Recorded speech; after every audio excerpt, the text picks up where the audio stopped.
go.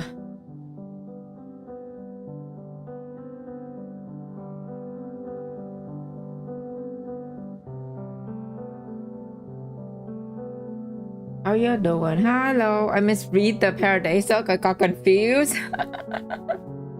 Could you imagine fucking Paradiso in this game? My god, that would be... That would cause some shit. Hi, man. Hello. So, I still have not finished chapter 9 yet. So before we go ahead and enter in chapter 10, I need to finish the rest of chapter 9. Yeah. Hi, Biotech. Hello.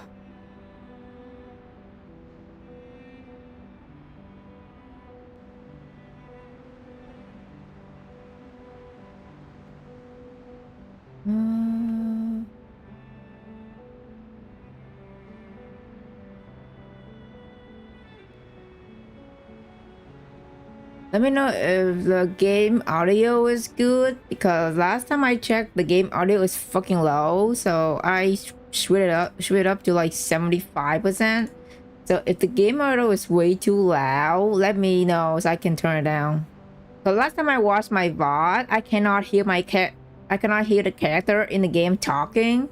It's so low, so I have to turn it on. It's good? Okay. Okay, so yeah, we need to get chapter 9 done before we move to Nautica. To the Nautica chapter.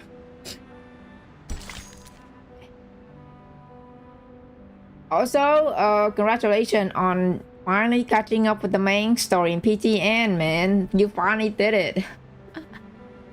How was it?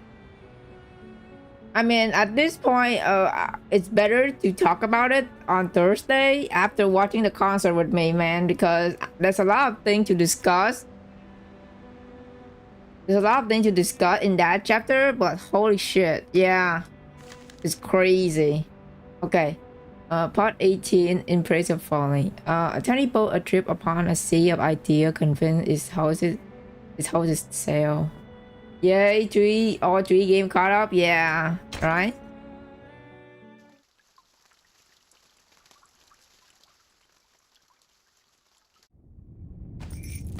Because I know you were speeding, you were speed running.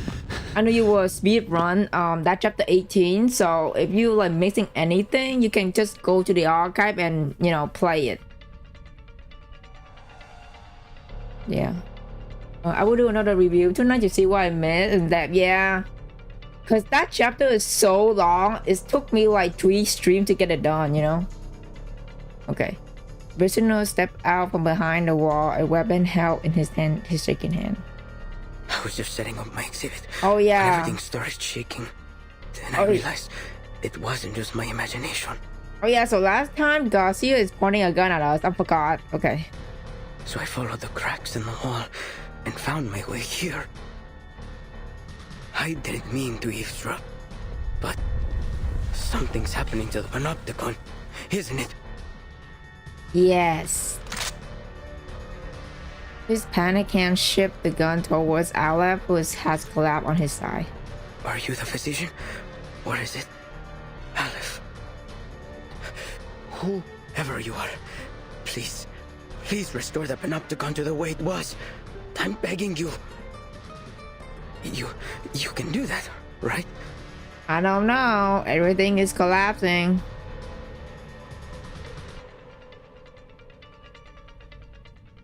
Mind at once create infinity, now watch it fall back into nothing before him. Why?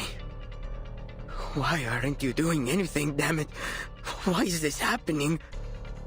Oh, the die.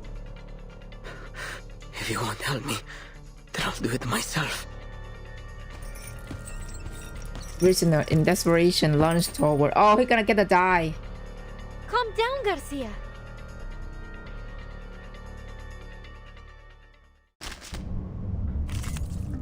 Oh. Hey, who we? Garcia or the cell. Okay. Je préfère pour vous. Dark my sight shall unveil the hidden, by God's grace. Liberata dal fratello. Now is the time for repentance. The enemies of peace shall. Now is the time for repentance. Also, Huh? It's already over? Also, you have, I think Enfer even have like what 7 day left. So yeah, you got that. I did all 3 routes, so yeah. I think you're gonna love Enfer even because it's all about art. So yeah. Timekeeper, he's... Garcia, weakened by his confinement, is easily knocked to the ground, unable to withstand even the lightest touch of arcane skill. Why is this happening to me? I was so close to completing the exhibition. Can't you see, Garcia? There's no one controlling this place now. You're free. It isn't the dye that's trapped you, nor is it the walls of this prison. It's the rules and that overpowering gaze from the central tower. But now that's all gone. You can go outside. You can set up your exhibit anywhere you want. No need to stay stuck in this. Looking back on all that he had lost, the artist cut her off. No, Señorita Recoleta.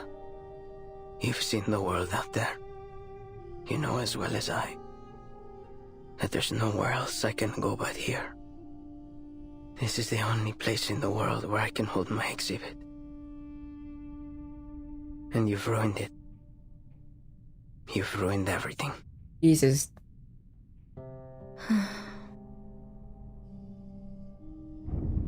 This room's about to collapse. We've got to leave. Mr. Garcia, do you need a hand? I can take care of myself, thank you. Okay, buddy. I'll go a different way. I have to go back and finish setting up my exhibit. He dragged himself forward with judging step and retracing his path to leave. Burton, what about Aleph?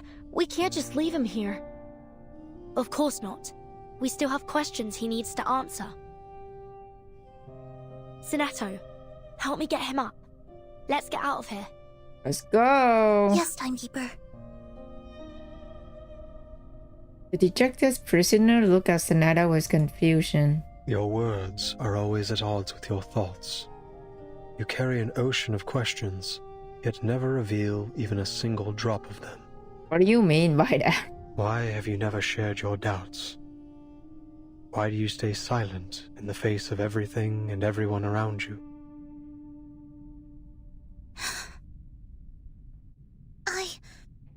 I believe in my duty. Oh no, is he fucking digging her own like inner thought out? The prisoner stripped his gaze to the other Foundation investigator. As for you, paracausality researcher, you're different from any other seeker of answers. Even on a desperate, near-hopeless journey, your heart holds little doubt. Perhaps not every question needs an answer, Mr. Aleph. Is that so? The prisoner, so used to answering other questions, seemed to have run on his own. My god. But unfortunately, no one is here to answer it. I need to watch on event 2. Petite Planet has me locked in. Damn. You still have so much stuff to get done. Like we literally going to have Seto event, like I think in 7 days. So yeah. Look. It's sinking. Corpses float on the planks, and the fleeing prisoners are swimming toward the shore. Time to abandon ship. What ship? One that was exiled to a desolate corner of the ocean by the resplendent civilized world. It's both a prison and a sanitarium. Are any of your friends aboard? If so, you might find the following report a little offensive. Dregs of society. Human scum. These are the terms used to describe its eccentric passengers. To be fair, they do lack discipline and independence.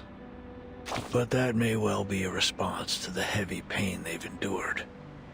Some theorists suggest that they're innocent victims, trapped in the confines between rationality and irrationality, defined and redefined by historians as they please. But let's ditch the theories and simplify things. The moment the shackled called madness was fastened around their necks, whether they were truly mentally ill or not, their lives were forever scarred. And now, the mad passengers are storming the shore.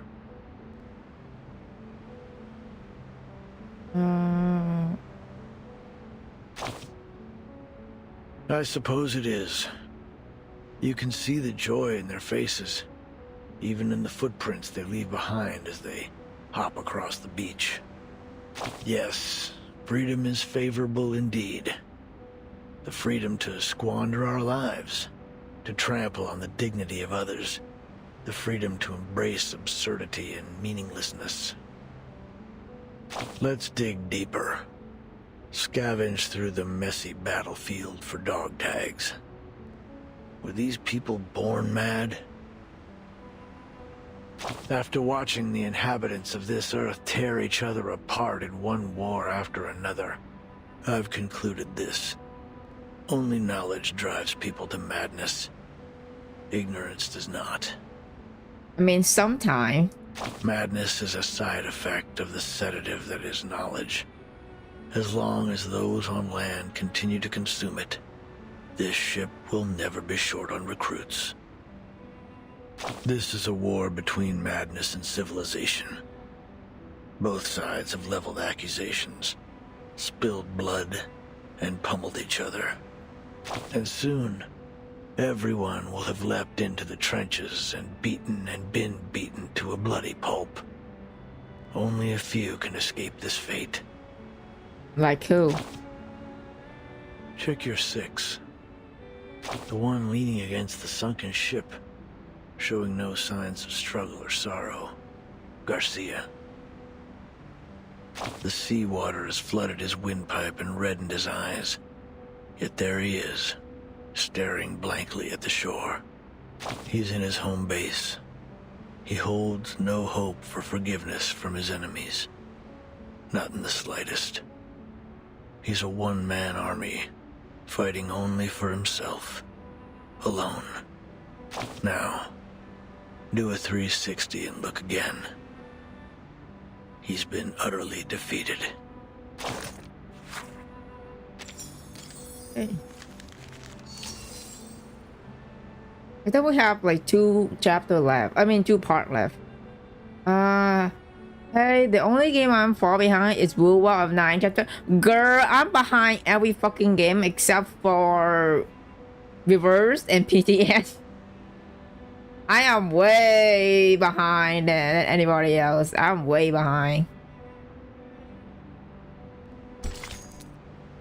But part 19 is aspect of madness, stream out of forest, and last dance partner of madness.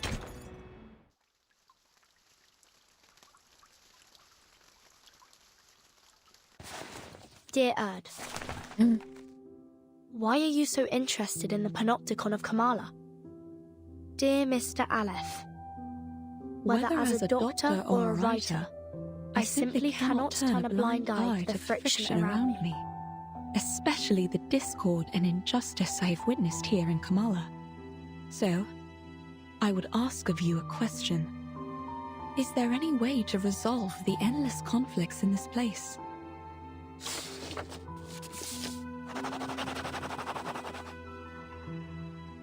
To put an end to this, A true ending is required. Your arrival has made it possible for this simulation to have an ending, or rather, a victory. What do you mean by victory? I'd appreciate it if you could clarify in simple terms. If this victory comes at the cost of any inmate's life, I'm afraid I cannot accept it. I also have another question for you. If I leave, will the stories and conflicts here come to an end? Miss Grace of Manus Vindicte will grant you passage. But in any case, the cycle of history will continue to repeat itself in this prison, and in the entire world. The sins of humankind will not cease until veins turn to wires, flesh and bone to geometric shapes, and the world around us twists in the colors of an oil painting. I must say, your words have left me rather baffled. Fragments of the events you describe often appear in my dreams. Could it be that these things really happened? If that's the case, why can't I recall the details? Why am I left with only disconnected pieces? The madness in Kamala, these bizarre dreams. I must put an end to them. What have I forgotten? Has someone or something altered my memory?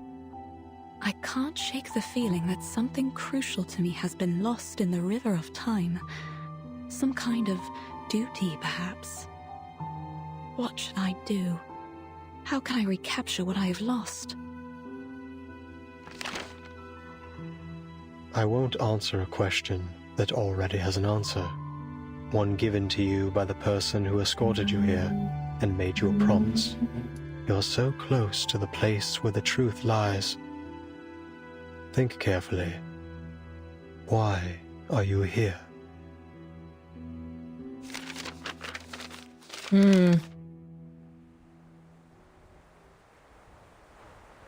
These letters we found have answered a great deal. But there's still something that isn't clear. Mr. Aleph, what exactly did the Manus promise Dr. Doras? An era. A chance for her to remember her duty. An era? I feel like they're using her. They are using her. You helped her leave the Panopticon in the end. Where did she go? Momentarily roused from his dream, the prisoner looked blankly for a moment before his gaze tripped back toward the distant illusion. Southward. There, on the No Man's continent, Manus Vindicte is preparing to recreate the parable of the past and future. A glorious past and a glimmering future belonging to Arcanus. Dr. Doras is deeply connected to this particular parable. What exactly are the Manus planning to do in Antarctica? And why would Dr. Doras go there voluntarily?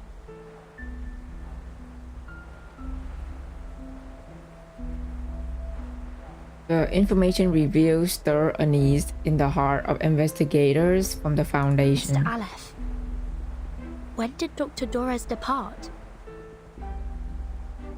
It was a day when both the clouds and sun were visible. A day when both the clouds and sun were visible? Could you be more specific? Literally me, I was like, can you just being simple? Like, just be specific? You mean the time of day? Monologue a lot in any sense of time, a necessary exchange to make room for an infinite cosmos worth. He once again find himself without an answer.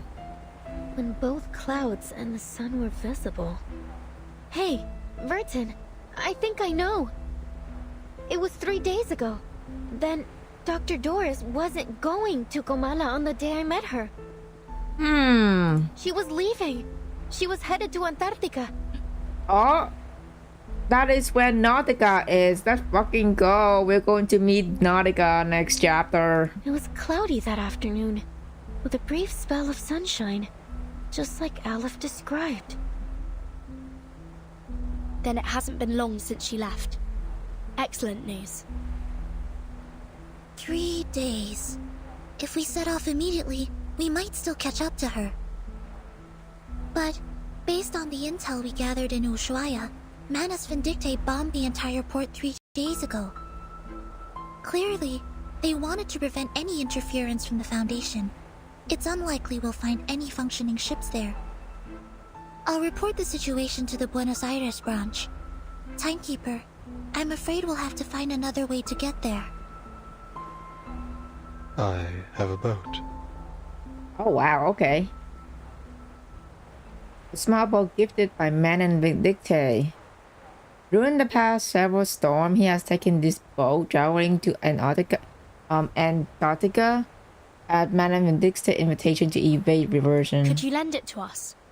The situation's urgent, Mr. Aleph. Please?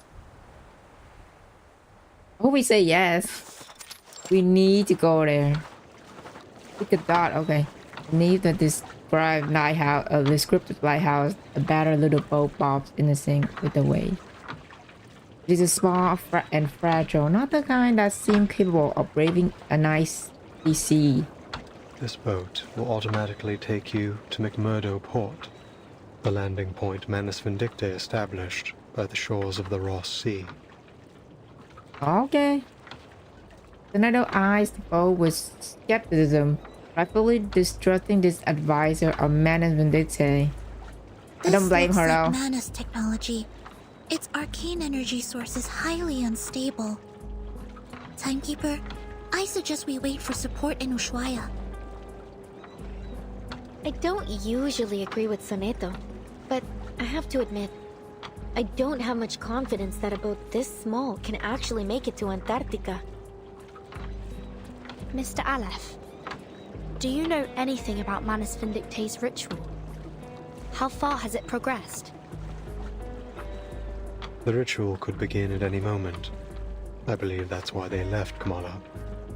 Upon departure, one of their members, a woman named Grace, told me they would seal off the sea. Are we too late? If you wish to find Doris, you must follow the same path she took. What do you mean, same path? Distant drone of the raging waves fill the background like a repeating omen. I see. Mr. Aleph, members of the Foundation branch will arrive soon to evaluate your condition. I hope you'll answer their questions with the same patience you showed us. Thank you. Soneto, let's go. Well, as to Antarctica we go. Yes, Timekeeper. As always, another keep any mission relevant query to herself. The group preparing to set sail turned to a young rider beside him. Thank you for your assistance too, Recoleta. Perhaps you'll consider joining the... And thunderous crash echoed from behind him. The sound collapsing building. What was that? It came from the Panopticon. Uh-oh. What is happening now?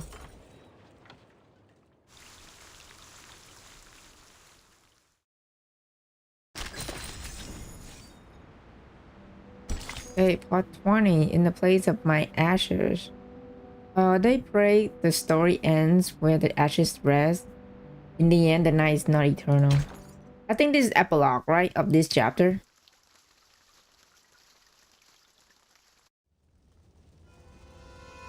Oh my god, the person is burning. Raging flame reflecting their eye, just like the name of this island might suggest. A winter night stands sentinel over a great conflagration as every brick of Kamala prison crumbles and falls.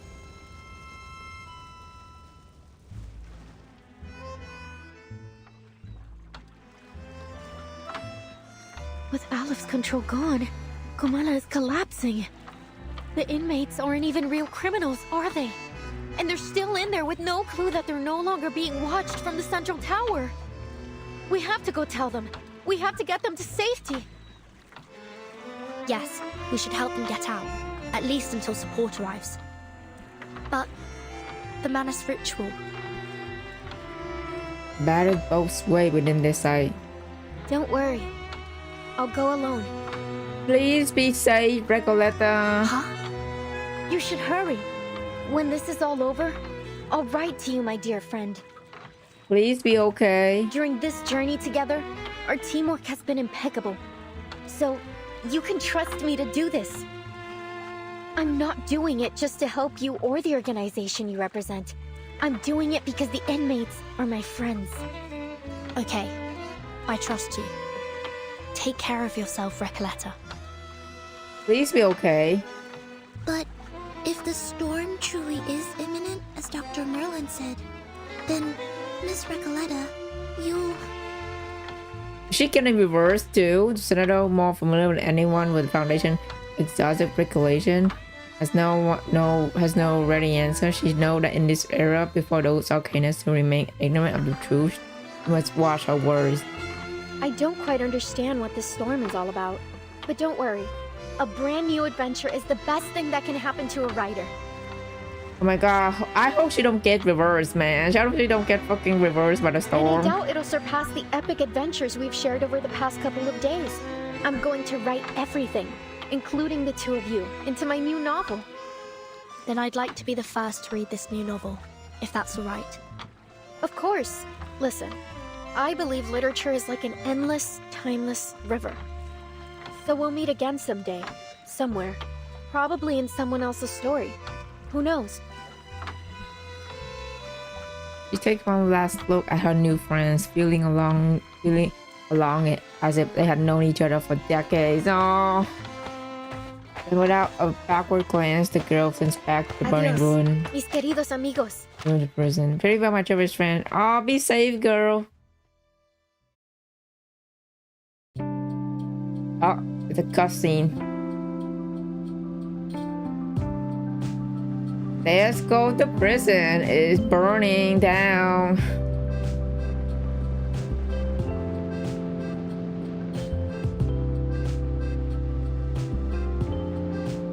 Let it go. Escucho algo en la distancia. There's a girl. El camino a la fantasía. Y emprendo mi andar a una ruta real. Hay una voz llamándome. That's a face in a fire.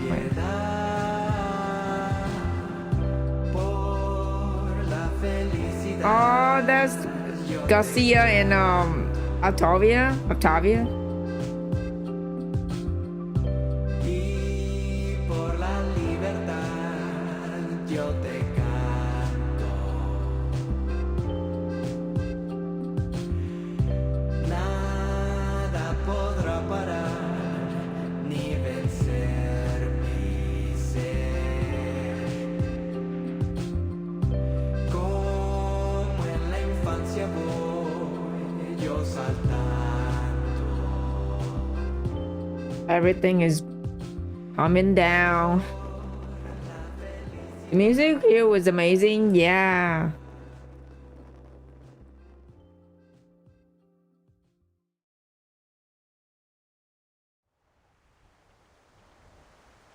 But that's it.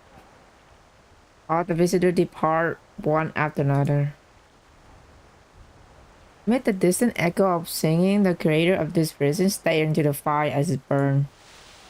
The moment holds for time until Rebel's jaguar appears at the dark edge, staring at the human before her with uncertainty. Dr. Merlin. You're Dr. Merlin, right? I finally found you.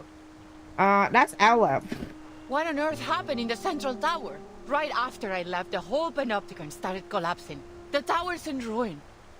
I've been looking for you everywhere. Please, sir, come with me. It isn't safe. That won't be necessary.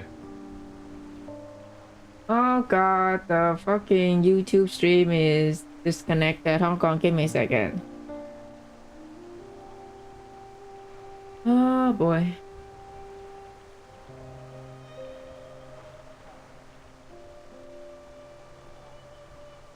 What's that? Okay. Is connecting. Give me a second. Okay, we're back. I don't know what is it fucking disconnecting every single time I'm like not even interacting with the okay, we're back. Fortune, fate, karma. They're nothing but a ridiculous joke. It's over, Jaguar. You have lost your memories, your identity, your name, and now your title. You are no longer a jailer trapped in the Panopticon. I don't get it, Dr. Merlin. What are you talking about? You're finally free. You know, you're no longer working there, girl. The jailer take a step back, her predator instinct sensing the danger in the world to come.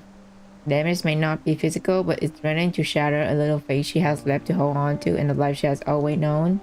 I'm going back to Kamala. Order must be maintained. The prisoners mustn't be allowed to escape. Please take care, Dr. Merlin. Girl, you could get yourself hurt. The person is gone. Then the storm torn between panic and hesitation. The jailer last turned towards the ceiling frame. Hey, you! Don't run off like that. It's dangerous. No one hears her cry. One prisoner after another flees in terror, escaping, clumbing in the crumbling labyrinth. In deserts, in stars, in labyrinths. Well, there he go. I dream on death's straw pillow. Jailer dripped through the raging sea, unable to steal a sensible course. At last, she pinned down a frail, powerless prisoner beneath her way. Stop! Get off me! Let me go! Are you blind? The Panopticon is falling apart! It's you, Roberta. Jailer recognized the prisoner under her grip. But a kind, quiet prisoner, always well-behaved, now panicked and desperate to escape. They are all mad! I knew it! They've been insane from the start! The whole place is burning to the ground and they still won't leave!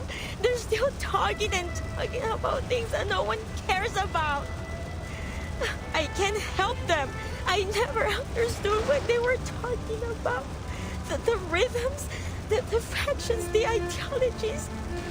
Yes, the people were nice. The idealists too, but I've had enough of this prison. I've had enough of the Panopticon. She's... You want to escape it. She collapsed on the ground, into the ground, sobbing. I never should have joined these movements. It was all meaningless from the beginning. I want to leave this place. Go to Spain or France. Anywhere but here. I want to go back to Magdalena.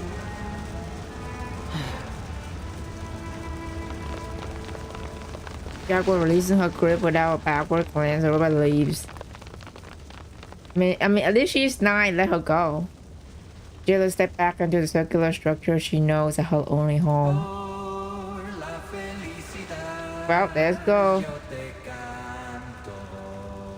He's come to return to dust.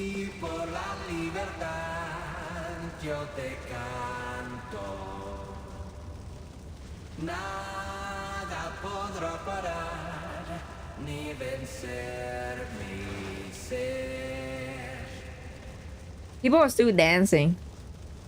The nice guy she see coming glowing, isn't glowing like a brilliant bonfire. She humming to the song.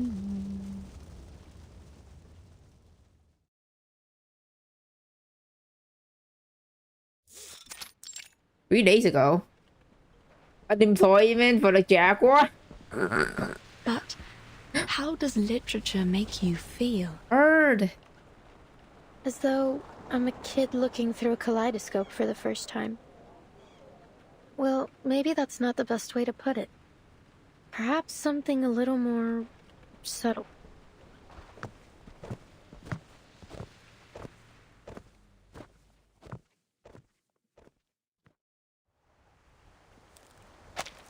Young runner down in the vortex of water, black and walk away. Okay. Walk presently towards Kamala prison, arriving in the dark hidden between cliff and reef. And the person who answered all questions await her arrival. A ship sailing to an unfamiliar land. A parable of the past and future. An era that once existed and is yet to come. Is this the answer you've provided, Mr. Aleph? No, Erd. You will have to find this answer yourself. No one can help you with this. No one. I see. Thank you, Mr. Aleph. I will remember what you've told me.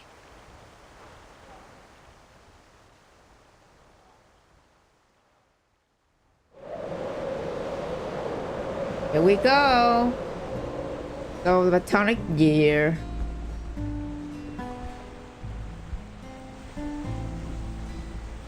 World out, new, right and wrong.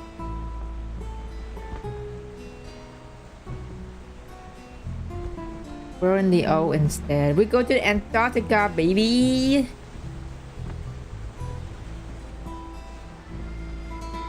All men are dancers and their trade.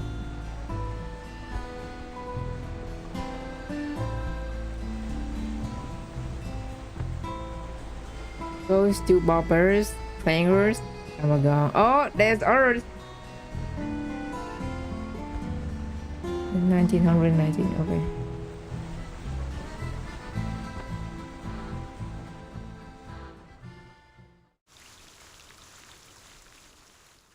And we finally done with chapter 9.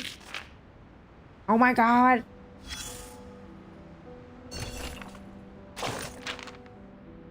Why are you here? Oh my god. Ew, Santos. Zero Soldier, the Admiral sent me to deliver the latest update.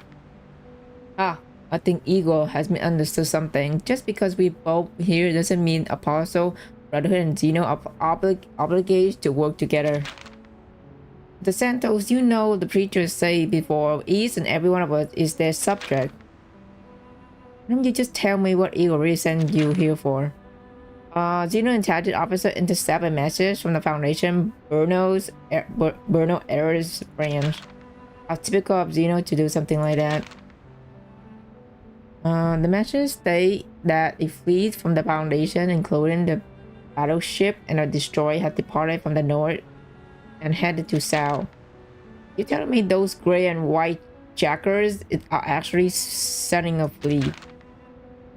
The general wants you to speed up the transport of personnel and supplies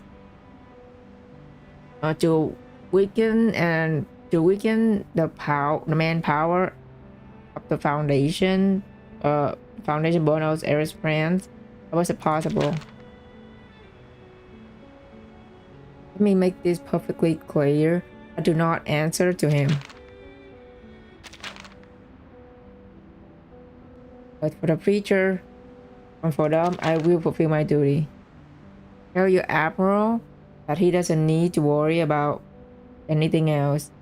We will prepare a proper welcome for the Foundation feeble little fleet. Understood. Man, fuck you, Santos. Screw this guy. Okay, we're done with chapter 9. We finally moved to Paradise Regained, chapter 10. Y'all, we're about to meet Nautica. Also, so I did not read any of these during the event. I need gems to pull freaking Nautica so bad, so I have to like play to get the gem. So I did not know what the fuck is going on. This is going to my raw ass reaction to it. Okay.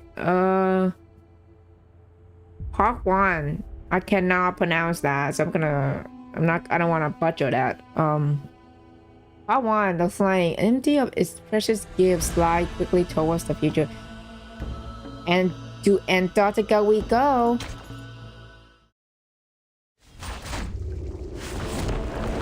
Paradise regained.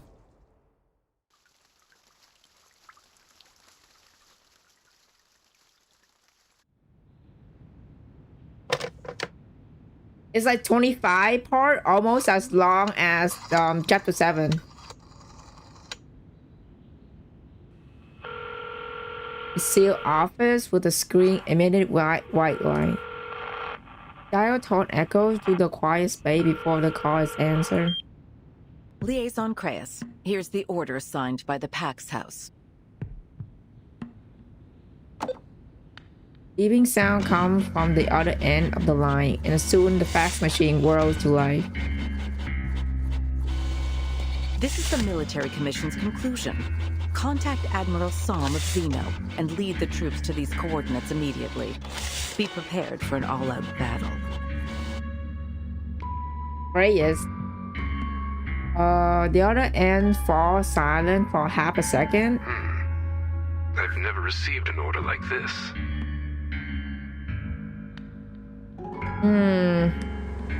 Standing in the half-lit room, Vice President draws a circle on the frosty window. Hi, Constantine. Note that the designated coordinates lie in Antarctica. There you'll find Manus Vindicte's largest stronghold and the site of their ritual. Ritual? Yes, the ritual of both past and future. It seems Manus Vindicte has been preparing it in secret for quite some time. Do you think Constantine and Lang Li get along well? I mean, I feel like a little bit, because like Lang Li, she's a boss, right? But she's so sus. Like, she's so sus lately with the whole like politic and shit. I was so confused. I need to know why she's so like friendly to Bernadette, considering the fact that Bernadette is like working with the underground while also being a fucking spy in Paradisos. Like, she's literally like a underground spy in Paradisos. I don't think Langley know about it, but like, why are you friend with this like sussy ass woman? But yeah, but they both sus as well, like Constantine and Langley. My tone is as cold as the weather beyond. What's this ritual for, exactly? You'll find out soon enough. We haven't fought a battle of such scale and so suddenly since the Battle of 1999. Reverse 1999. My eyes remain fixed outside the window. Frost cling to spider web outside the alloy windows frame. Thin string flies off on a long journey down into the pale snow. History is repeating itself, isn't it? Liaison Creus. Doesn't give him the chance to continue. We look forward to your performance on the field. As you know, officers with successful track records are often given greater access to information. Yes, madam. Expressing any betrayal of tone of emotion, he ends the call. The screen white glow illuminate the window again. Label videotape organized by time and date are slotted neatly on the shelf.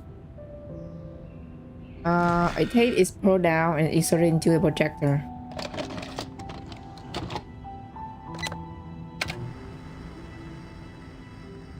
History is repeating itself, but we still have hope on our side.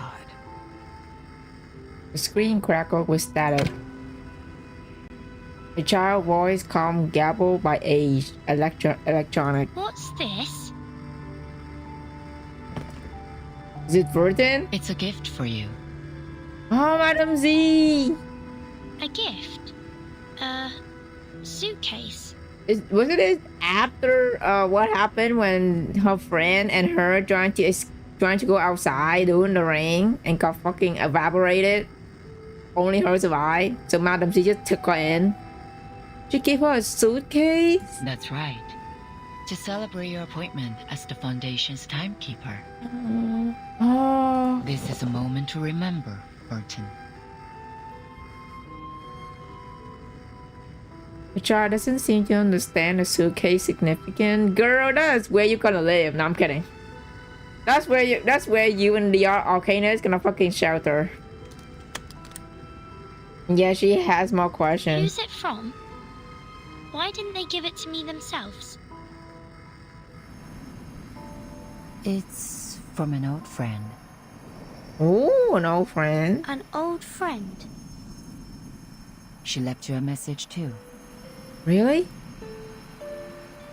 What'd she say? Said, oh, well, let's ask.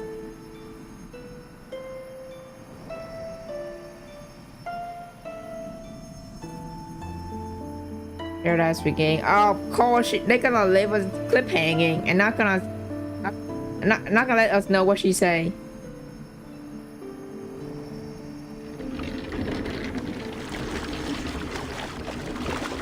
What way to cop block that, viewers?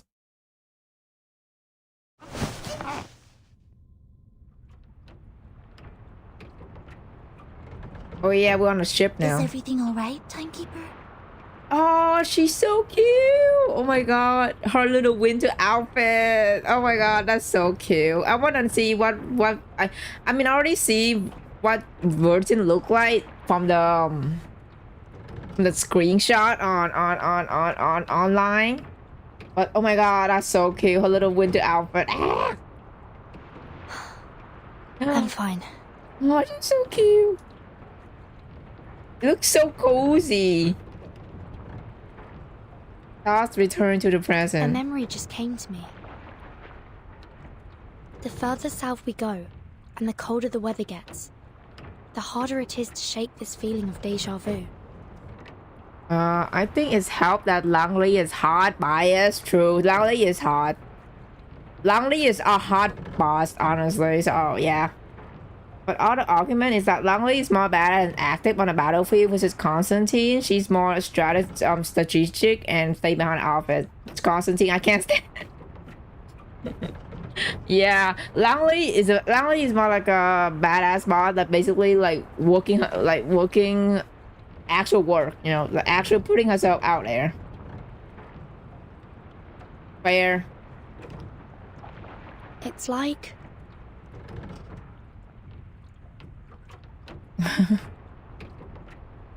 Titillation, pain and pleasure cause emotion or physiological mechanism of amygdala. like I've been here before. A companion concern reflect back to her from the window. Deep prep suppresses her heartbeat. Will we be there soon? We're cut out by both of the ship docking. I guess we're here, right? Are we here? Are we in trouble again? Her breath crystallized in her midst as the vessel stabilized. Looks like we've arrived. We here! Thank God nothing happened to the ship. The two emerged from the cabin. We finally arrived at Antarctica, baby. Antarctic plane. After days of convert detour, at last they stand on the sunlit deck, looking into the distance. This is McMurdo Sound, the starting point of our Antarctic expedition.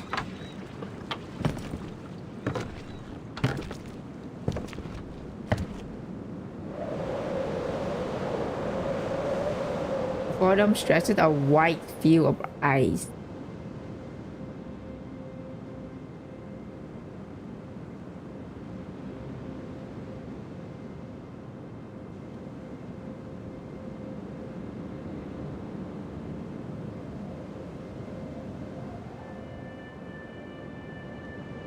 Wow.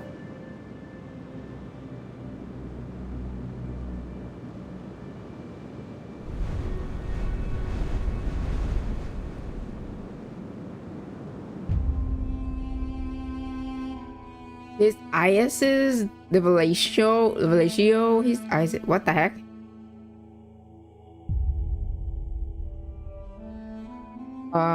This will be the place of revelation and will be also be the place of conclusion. Oh, okay.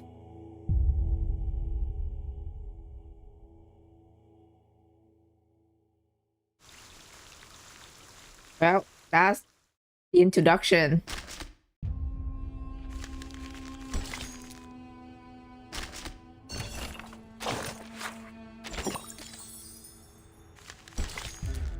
Okay.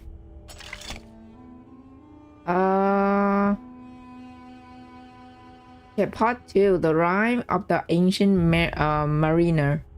Forward with head bow, the ship drove fast. Loud roared the blast, the sound war I with that. Huh.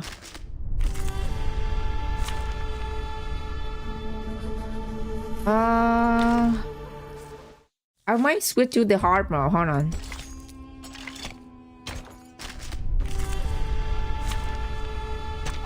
There are many routes to travel, but only one destination. Stay where you are. I'll fight you. Wait, there's no cutscene?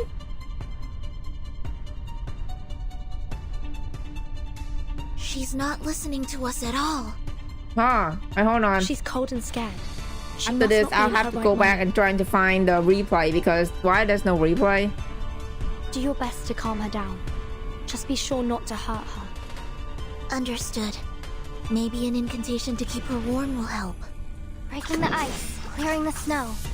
Don't listen to the false whispers. I don't see the cutscene, the reading replay button, so I don't know where I can find it, but it easily brings us to the fucking battlefield. Breaking the ice. It all began with a embrace the cold. Find strength and true knowledge. Sempre caro mi su quest'ermo cole. Breaking the ice. And embrace solitude.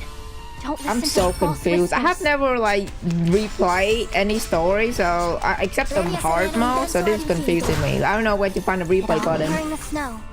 Embrace the cold. It's all right.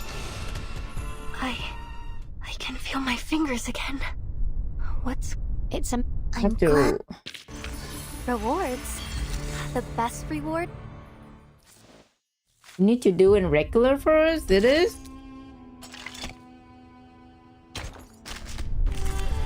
It's still like this though, I'm so confused. Like, it's automatically bring it to the battlefield. Like, there's no replay, some shit, so I don't know how to access the story. Okay, I exited. So now what?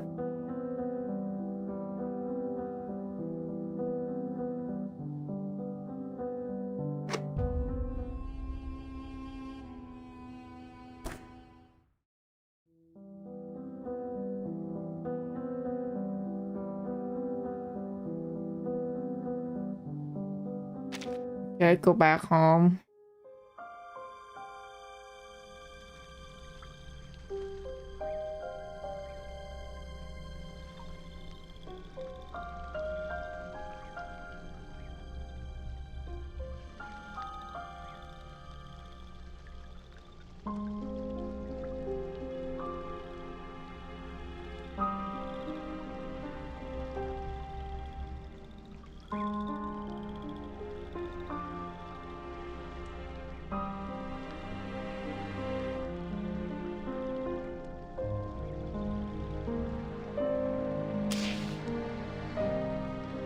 Bottom left corner.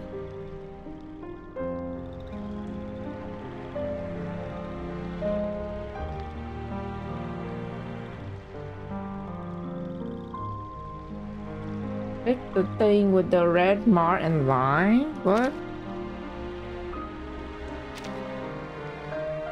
Pick the thing with the circle. This one, right?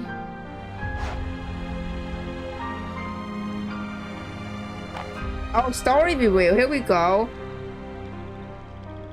I was so confused to like why are we automatically going to? Okay. We'll use this. Okay, let's go back. Thank you, man.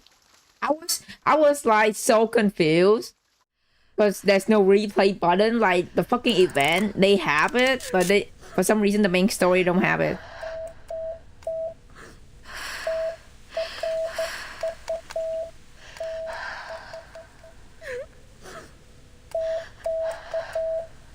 No true. UTS. ATA.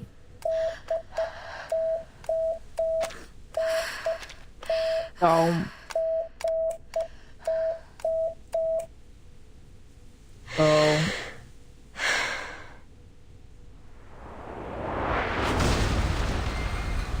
Entering the ice zone. Grab your telescopes, explorers. Hold on, let me change the chat. Okay. Slow-mo is like 30-second default. So it's gonna be late a little bit, but that's it. That's yeah.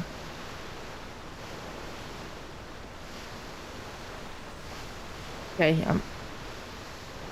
back. That's right. We need your eyes on every I was so confused. Why when I click that there's no story? Until like you have to go to the story review to get the cutscene. It's totally different from like PTN, but you automatically go straight into it, you know? This isn't the time for jokes, Scott.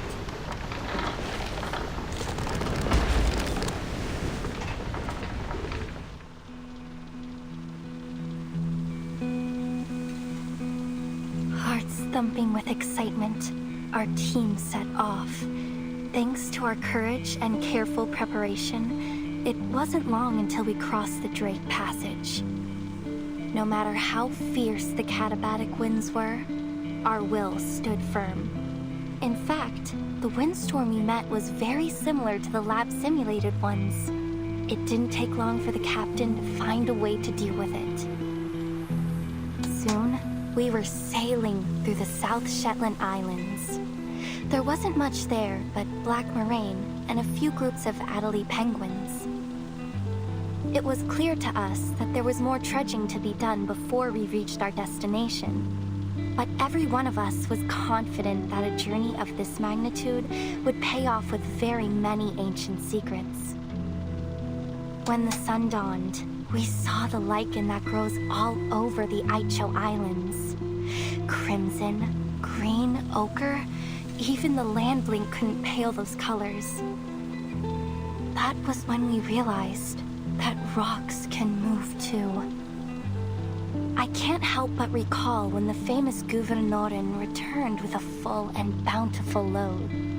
We celebrated the harvest very amazingly. We opened a keg of beer and sang the songs of home under the rosy sky.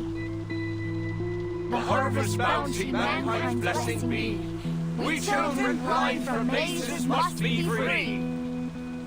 The mother spirit light with ancient glow guides us to the great current, nature's flow. Yes, we are the polar explorers. We are meant to be the challengers of the most unknown greatness. So, with this feeling in our hearts, we will continue our march into the depths of Antarctica.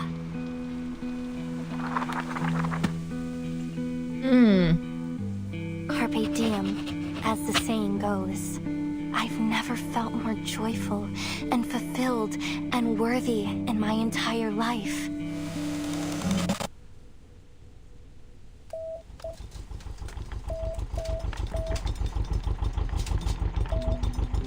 A two-stroke diesel engine sputter.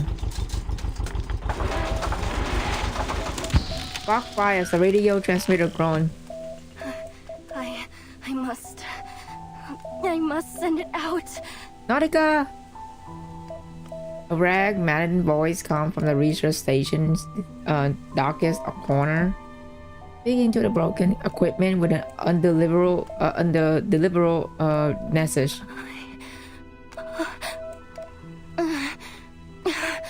Calm calm down. This is your research station. You built it together with the team. You're safe now. Yes. The Mother Spirit will protect you. You're safe now. Just try it one more time. Just one more.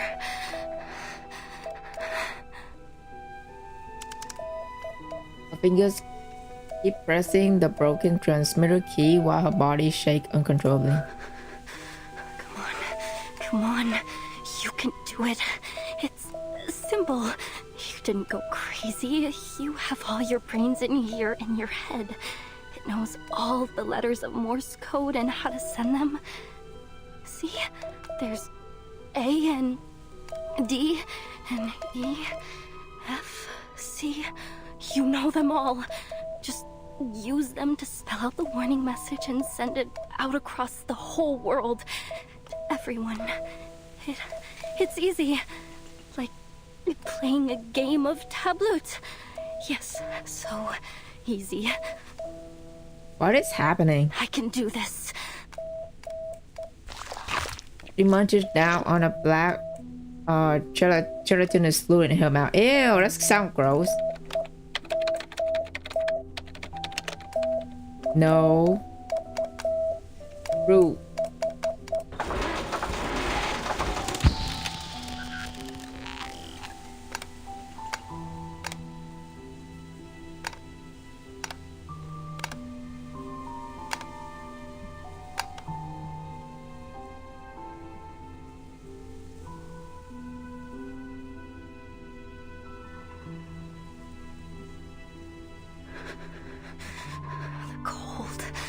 This moldy lime juice and disgusting ice algae. This damn frostbite. Nothing left to do but sit here, stinking of blood, and wait for death to take me. Hi, Junior. Welcome. We just finished chapter 9, and we just started chapter 10. You didn't miss much,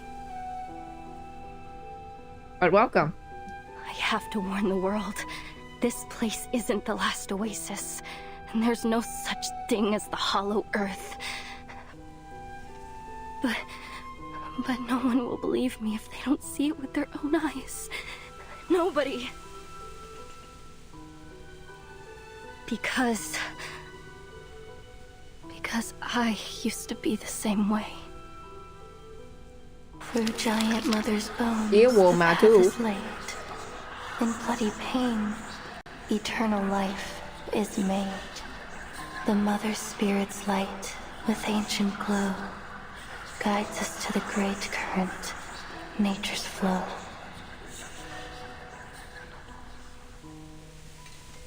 Not now, little Matu.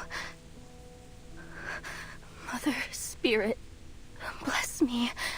Lend me your glorious strength and grant me your protection. Let me live through this. You girl is, oh my god. Oh, so this is where Virgin and Senado comes in, right? Because that fucking battle that we just had. Boom, a thunderous noise come from outside.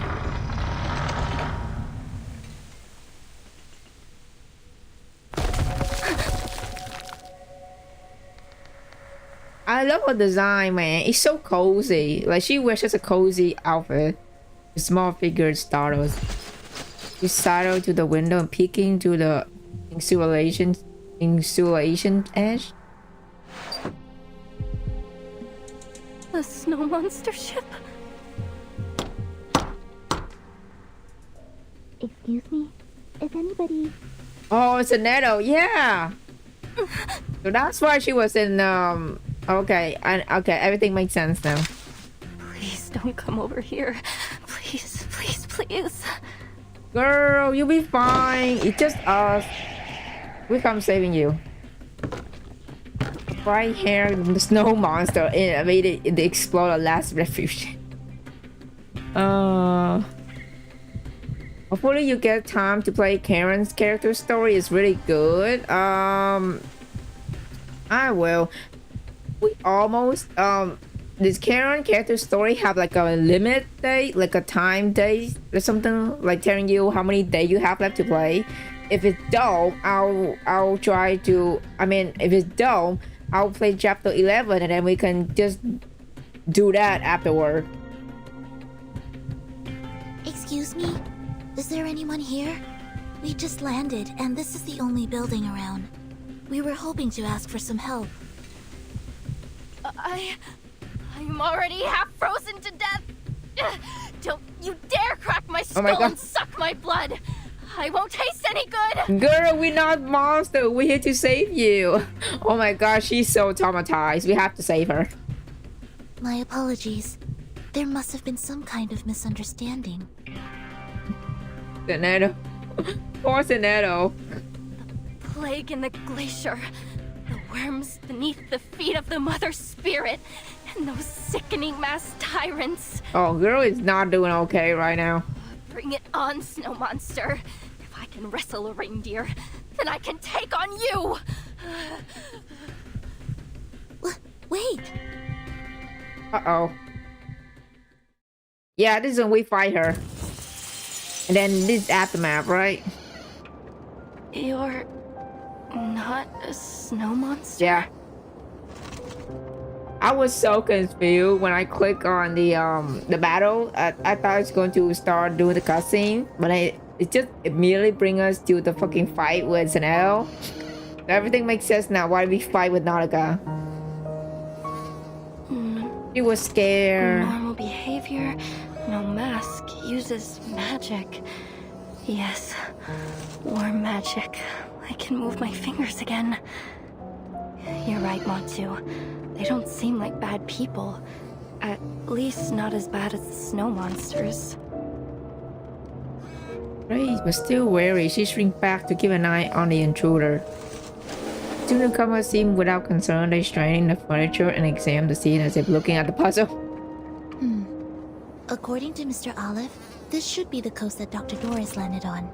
This plane is the way to the heart of Antarctica. We may still catch up with her if we pick up our pace. I see.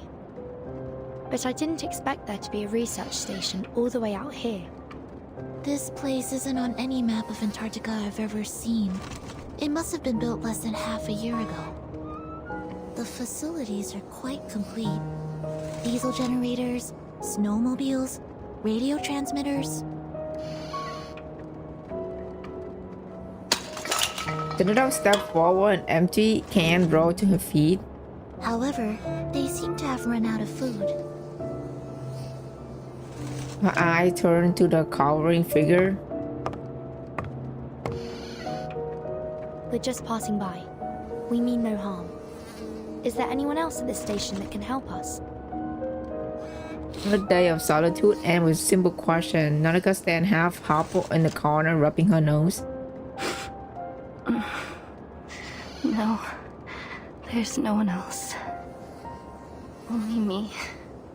Aww. I don't mean to offend, miss, but you don't look very well.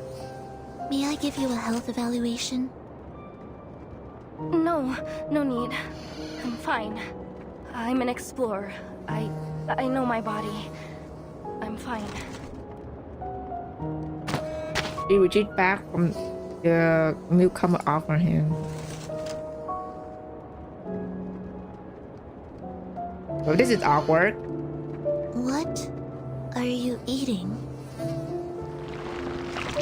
Nautica clutching black slime of fibrous mucus like fluid oozing between her fingers. That sounds disgusting. I'm sorry, Nautica, but that's really sound gross. She licked her lips and swallowed it whole. The only thing there is to eat here. Zeneto shake her head. The suitcase metal glass are open with two clicks. Please, and food. Take this. It's turnip and potato soup with beef. I hope it suits your taste. That sounds delicious. I literally just have fucking New England clam chowder the other day. Oh my god, so good. I love clam chowder, man. They taste so good. Food. Fresh food. The long-suffering explorer reached out as tenderly as the fawn. Is that a magic suitcase? You point at the suitcase that controls food out in air. Yes. It's an arcane suitcase. It's bigger on the inside. It can hold food, rooms, even arcanists themselves. Yep. So you're arcanists? Yes, we are. Although finally returned to her pale face as she began to examine her visitor with fresh eyes. That's right. A protein-rich aroma wrapped up from the tin. Someone called Nautica Crash Out Queen. That balance. Also, Charon characters can be played without knowledge of chapter 11, but you have like 2 weeks left. So you should be fine, I think. I mean, I can finish this chapter in this week, you know. I'll be okay. I'll be fine.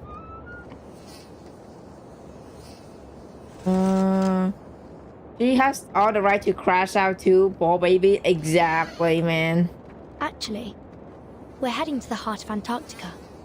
Perhaps you'd be willing to offer us some advice. Uh-oh. He knocks over the tin in panic. The soup inside splatter across the floor. Her body shakes erratically, and she turns to a mantra, bizarre mother, half phrase rehearsed in her mind over and over again. Uh-oh, what's happening? No, you mustn't. Do not go into Antarctica. Uh-oh. You mustn't go any further.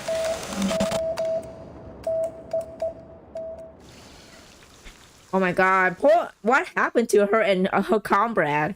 She's not doing okay. She's not doing okay, bro. She's not doing okay. Also, oops, I did not mean to do that. Oh man. Okay, part 3, an icy roll.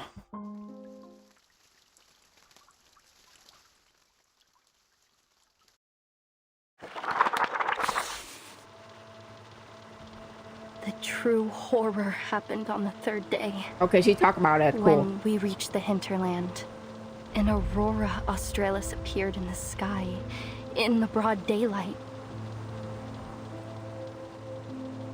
You're already traumatized? Yeah, she is. Solar flares and the coronal mass injections that came with them caused the aurora to appear so bright that it was almost blinding. Frile saw it as a warning. She said that exploring the hinterland was a profanation of the creator. Kot, however, stood against her. He said that the snow brick windbreak we made would protect us, and we couldn't let all those days of hard work be in vain. No one knew that the real terror was beneath the snow, deep below our feet. The sextant was right, as long as we stick to this direction.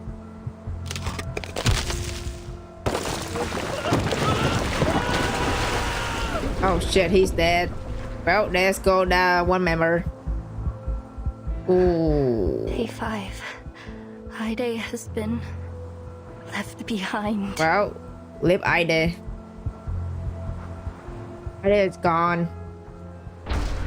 This is an emergency situation. We need some people to shift focus to rebuilding the windbreak. Those of you who are fixing the communication devices and getting rid of the EMI, drop it for now. You know, in real life, Antarctica, there's a lot of people who still live there, by the way. I mean, there's a lot. I think there's like a small city with, I don't know how many people, but there's a people living in Antarctica, but like, yeah. So there's, of course, there's shipping food there, but yeah, the people lives there, you know. It's really fucking cold, so I don't know how they can like live through the night. I mean, I'm pretty sure there's heater in Antarctica, but yeah, there's people live there. I saw like a documentary of it. People just living their ordinary life over there, just chilling.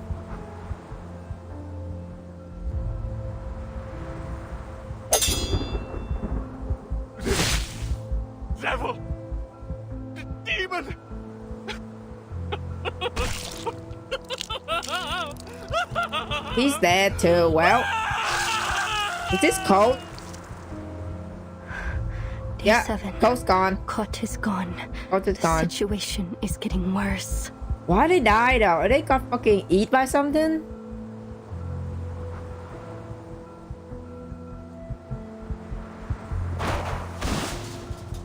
Finally, this damn place has shown its claws.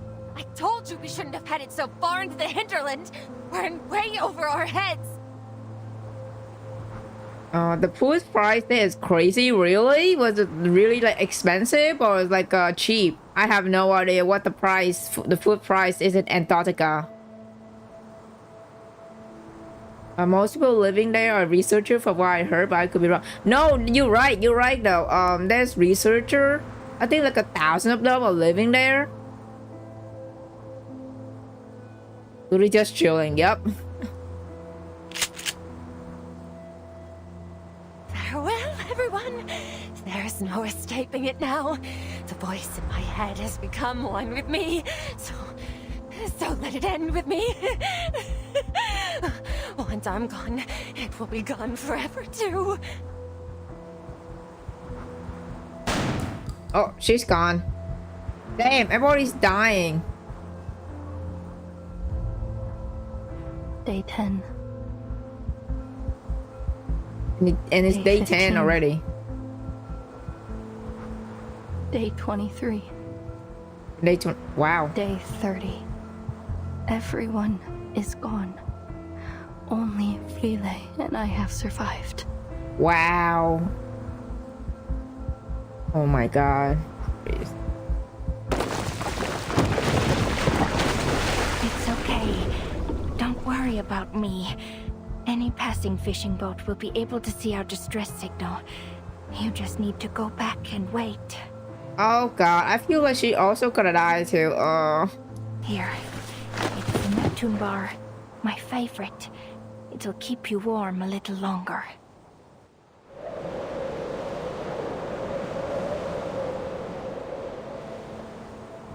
Rip Freely. Oh my god. Dude, everybody just dead. I think I'll close a diary. That's why you cannot go to the hinterlands. In fact, you should leave as soon as possible. I don't think Virgin gonna take that take that as a no. She going to go there. I see. So this is your concern. But rest assured, we are taking every measure to ensure our safety. That said, even a draft map would be extremely helpful to us. I mean, there's a map at least.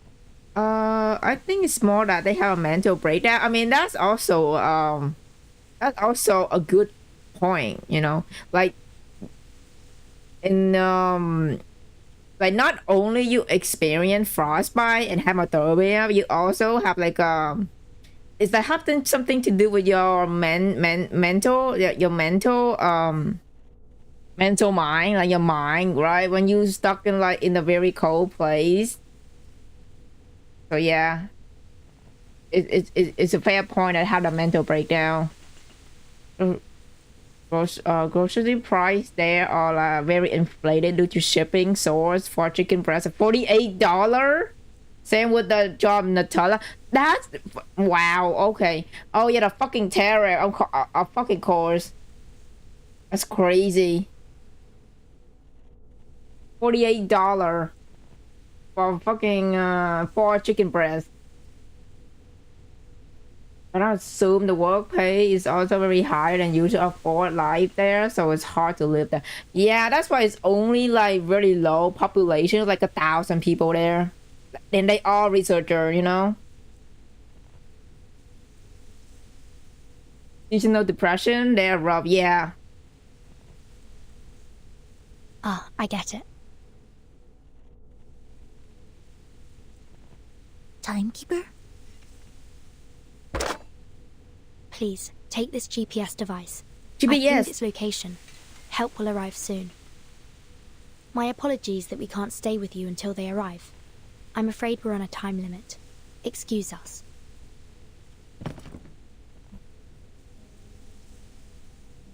Why? We need to find Earth, girl. Why don't you give up? Even after all my warnings? We have our reasons. Yep. Wind and snow batter the cold as the two step outside. Wait! Come along with us. Don't stay here. Come along with us, girl. Nadika, finding some hidden words of sadness and strength, shout out to her visitor. This land of ice is alive! It's alive and it eats people! I'm not lying. You have no idea what horrors lie in the hinterland. I mean, staying here is not gonna help either. You have no food and there's nothing here. Staying in here is not gonna help. Even if you somehow escape, you'll go insane. Just like Rolf, my grandfather. Oh yeah, you know what? She have every right to crash out because so much bad thing happened to her over here. Christ. The footstep of those walking toward the snowfield snow. So you have to stop. You have to. You have for your own safety. Reeve hanging in silence. To a pause, they turn back. Rolf Amundsen. Oh, you know this guy? I know that name. What? The outstanding human explorer. His research has formed the basis for understanding many applications of Arcanum. Countless Arcanists have benefited from his work. It's said that your family holds a particular set of beliefs about the unsolved mysteries of the world, and that every one of you holds a passion for Arcanum. No, those prices are pre-current import taxes. Terrifying. That's crazy. So it's not even tariff, but it's still fucking expensive. That's insane. $48 for four chicken breasts? That's crazy. Yeah, now they got her family are based on actual Norwegian leisure family. Oh, I love how every single chapter we have this specific character that's like based on real life historical figures. That's just like the more you know. Now the guy looks down. Are we that famous? Indeed, it's widely known that many members of the Amundsen family became explorers. Their passion was so strong that it's been recorded in Arcanist textbooks. Nadika eyes wide and cheek red from coldness and I excitement. assume you're here in pursuit of something, just like the rest of your family. And that's why you're reluctant to leave, even after all the misfortune you've encountered. Is that right? Reluctant to leave? I pray to the Mother Spirit to take me away every single day. Wow, that's so real. This station is close to the shore. There are many ways you could have got the attention of passing ships if you'd wanted to.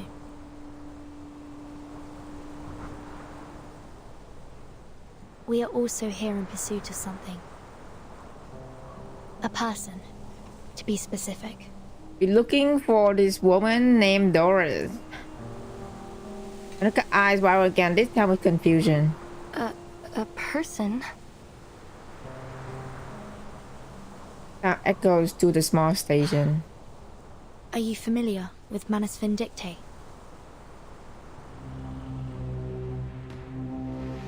Oh god. Here we go. The dark cavern ritual symbol have been carved in a massive array drawn in blood and papyrus ash. Lion tail is placed at the top. Tides running blind by their every routine.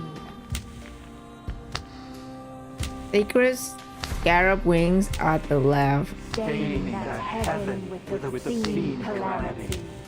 It sounds like a cult. The seashell holding a spirit is embedded in the skull at the right. The breaker of death shackles shall rule us all. Black sword from the rebel is placed above the idol. The fountain of youth, elixir from a cursed alchemist, complete the offering. From this day forth and evermore. Shackle mentioned, yep.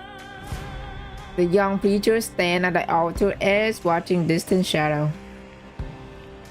The figure she awake traversed the narrow passageway, entering the altar cavern at You've last. arrived, as the prophecy foretold. The preacher is here. Erd! Is that Erd? Yep, Erd. A blind woman approaches, barefoot in one hand, a cup of palma in the other is a bundle. Awesome. Nautica is so real. Yeah, she is. Finally, she stopped at the ritual soul vacant corner, completing its shape. The preparation of the ritual is about to enter its final stages. Oh god, what is happening? The inculcator of Arcanum, Lady Arcana, has revealed to me the final revelation and oracle. Hear ye! The blind visitor shall start the great ritual on our behalf. Black-clad believers kneel and prostrate themselves before the blind woman. Their chanting synchronized and unceasing. Her sightless eye seems to pierce to the eternity before finally setting on the ritual center. There stands a golden spinning wheel, locked in silent communication. Silent communion. Communion with her. God, I'm fucking read so fast. I read it wrong. Love how cinematic this chapter has been so far. Yeah, it is. Do Reverse and PTN so far the new chapter have like upgraded budget? It's so good. Like both games had upgraded budget when it's come to like visual.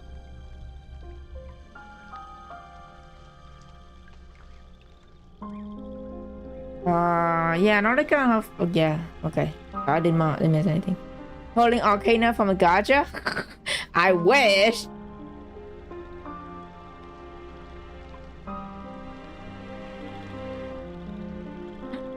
Oh my god, our boy is here, my channel companion, Ulrich.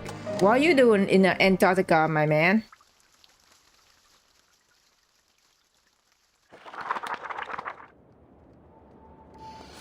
Manus Vindictae is an extremist pureblood arcanist organization. They used to act covertly to disrupt the world order in hopes of reviving Arcanum. Zeneto is having Microsoft's slideshow. She's teaching us about Manus Vindictae. However, in the last year, they've become much more active, even encouraging ordinary people to wear their masks and endure their trial. It's suspected that they went high profile in order to quickly attract more believers. According to our intel, they'll hold an important ritual in Antarctica soon. Yes, I agree, especially playing both. Yeah, right? Both games upgraded the visual and shit in new chapter. I love it. And we're searching for someone who may play a vital role in this ritual.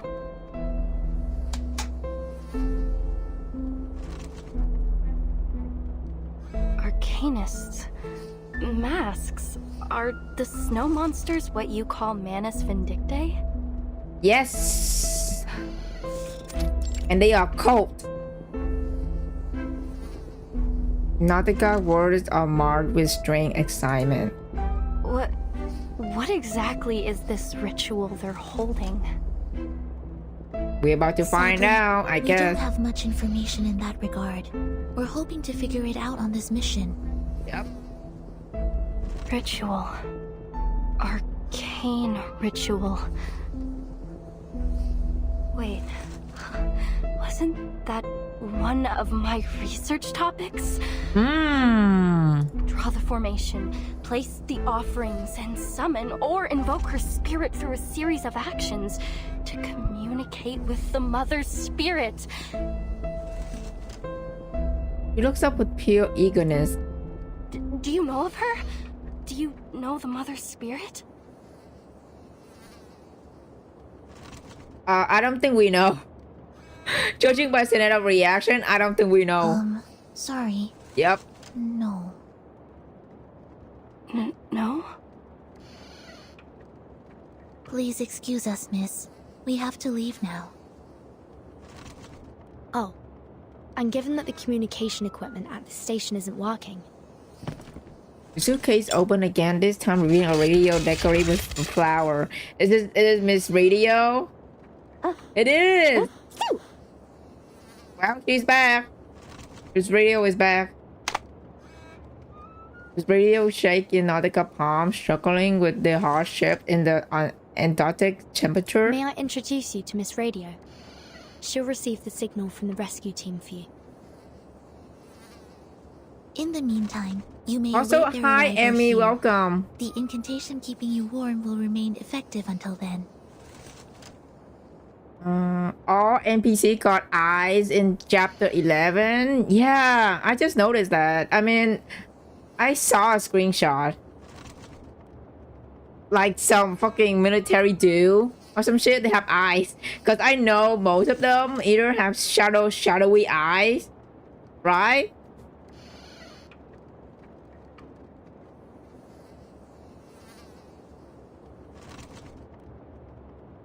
Oh no, it's so cute. Senator is suitable. Yeah, she is. She's a precious partner. She's a girl. And thank you for your advice. We will proceed with caution. Station creaking doors reopen. Hello, little explorer. You can call me Miss Radio, as the timekeeper said. The heart of Antarctica, an arcane ritual, a vital role.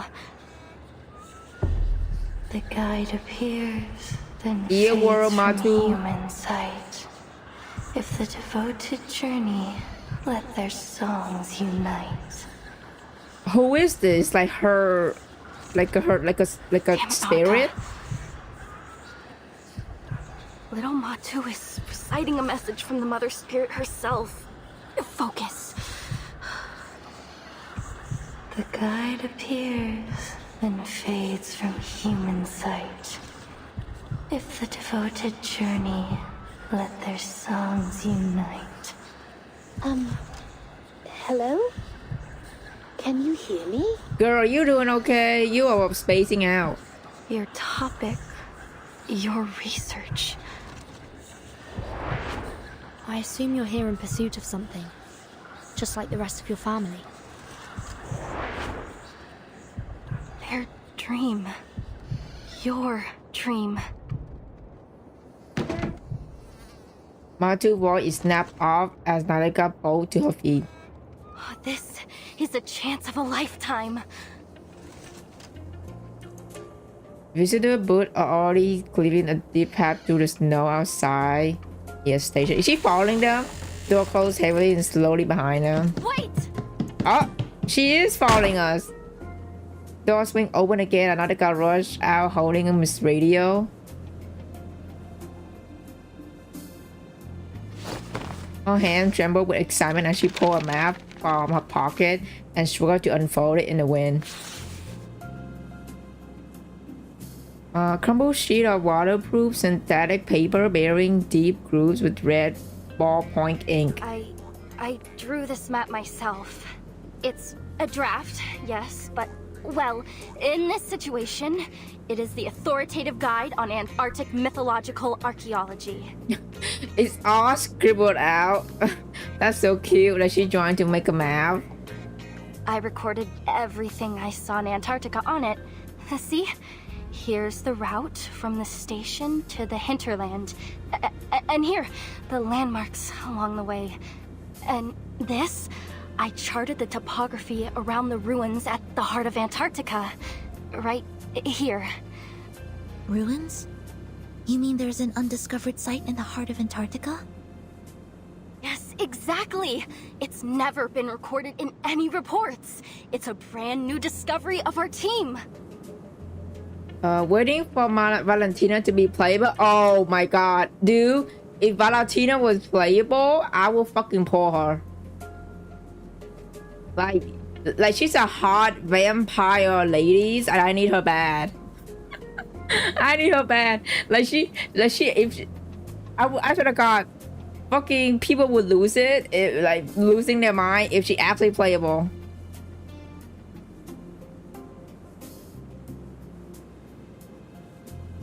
Blood tie is full already.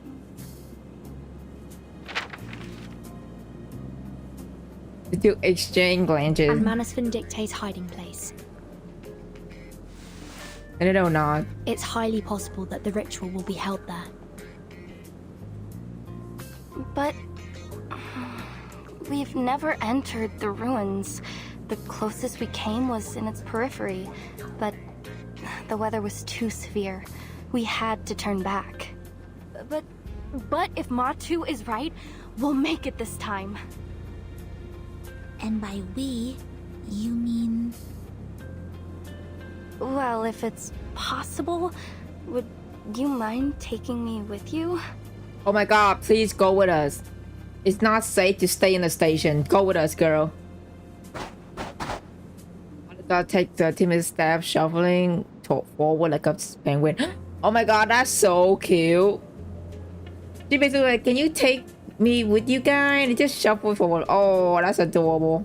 You see, I could be in danger waiting here by myself.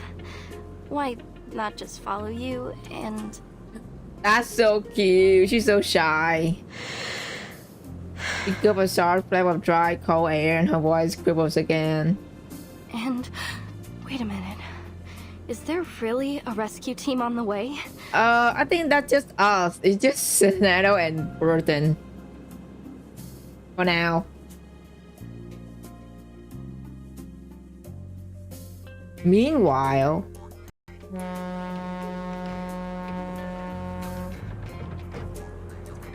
Hey, where are we?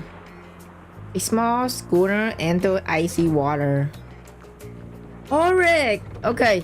So we on Ulrich's perspective now. Ulrich, filled fluid, moves erratically. He grips on a communicator in one hand while impatiently tapping the porthole with the other. Yes, we've tested the stability of the Regulus record in the storm the hard way, but there are still some experiments to be completed, and that is a problem. Our study is like a baby who's just started to crawl. It's making moves, yes, but it isn't exactly going to win a marathon anytime soon.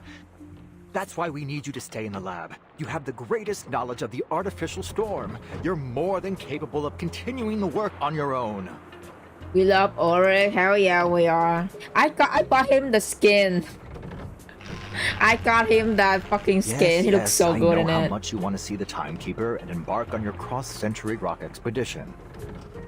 The thing is that I have not leveled him up yet though. Like he's still on, I think inside 3 or 2, I don't know. But he don't have his side kill yet.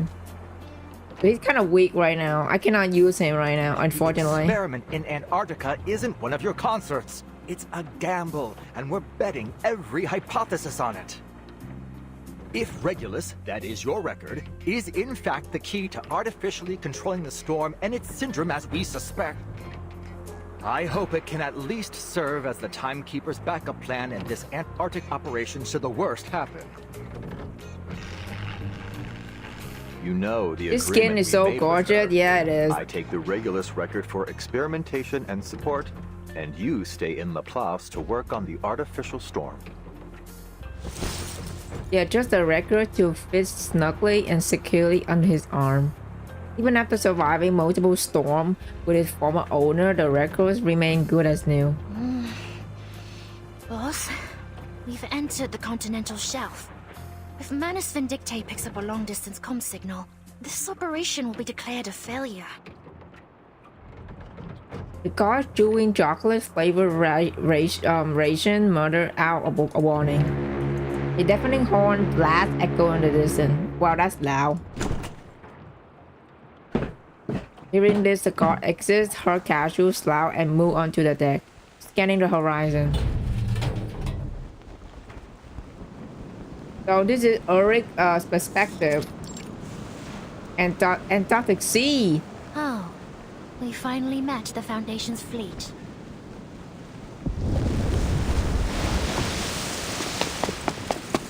What? Uh-oh. A dark shadow closed the heaving waters. Ulrich looks up from his communicator. What the heck? Is that our ship or fucking man in the dictatorship?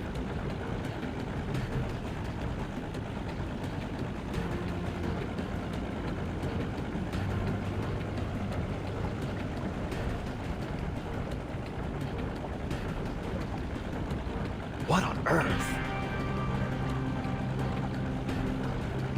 The propellers spin fast against the swelling sea. The distant aroma of burning diesel hits the air. At the front of the schooner, a sailor turned his face. Trickle, the battleship, and Dina, the destroyer. Oh, they deployed from Petropavlovsk-Kamchatsky. Travel halfway across the world to get here. Looks like they're finally on the last stretch to Antarctica. From the north? Surely not. Yeah, that's right. Seems that Commander Krayas and Admiral Som have struck a deal. Oh shit! A torpedo explodes 100 meters away and strange animal-like scream is heard and waves flash away. Uh-oh. Hold on! Adjusting the sail angle! Oh, damn it! No one told me we'd be fighting on the front bloody line. It's one of them Magnus beasts that the Manus modified. Didn't expect their first line of defense to be an actual monster. Lito's elite expeditionary force versus the army Manus Vindictes gathered across multiple storms. Have played last night on Earth event? Which event is that? I have not heard of it.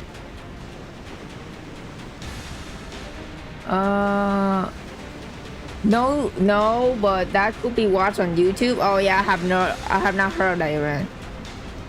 Hi, Danny.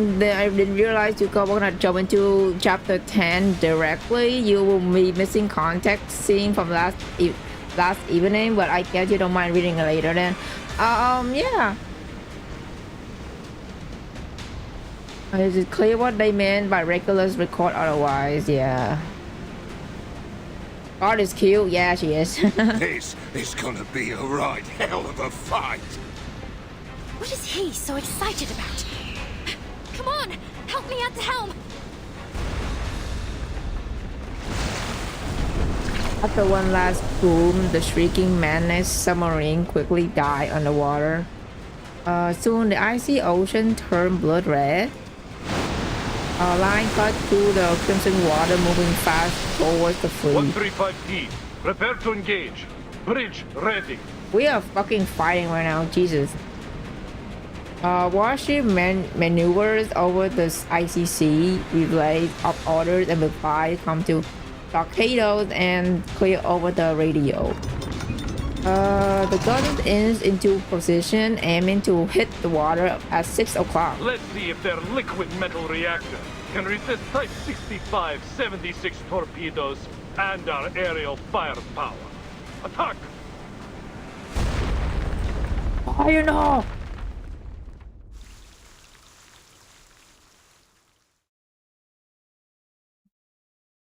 That's chapter 4. I mean part 4. It's too brute. Who is this? Part 6. I mean part 5.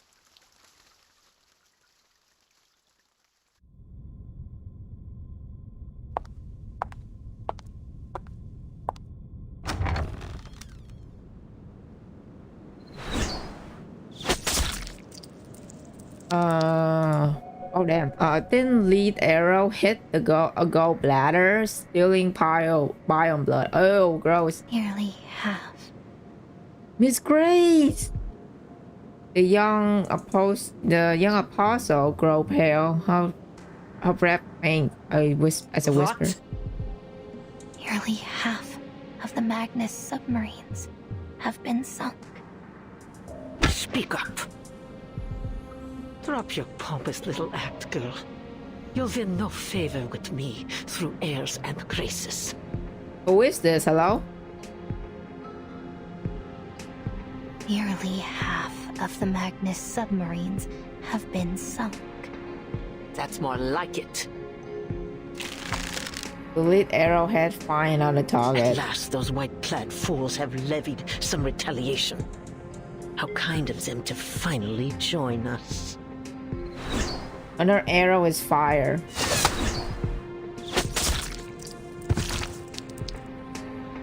Frostbitten flesh split open, oozing resistance. Oh my god, dude! I just realized it's getting more gorier and gross with each new chapter. Just like PTN, it's getting more gory. Like, what the heck was this like graphic description? I am loath to witness any more groveling at the feet of that creature and her so-called omnipotence. An elder shuffled forward in plain robe. The great corrector of the mysterious island, the one and only leader in the face of the slumbering inculcator of Arcanum, the supreme caster of the great ritual. What the heck? The orb in the avian skulls crumble under the pressure. Oh my god, that's so gross. She was nothing but the wrong person at the right time. Who is this old lady? Hello?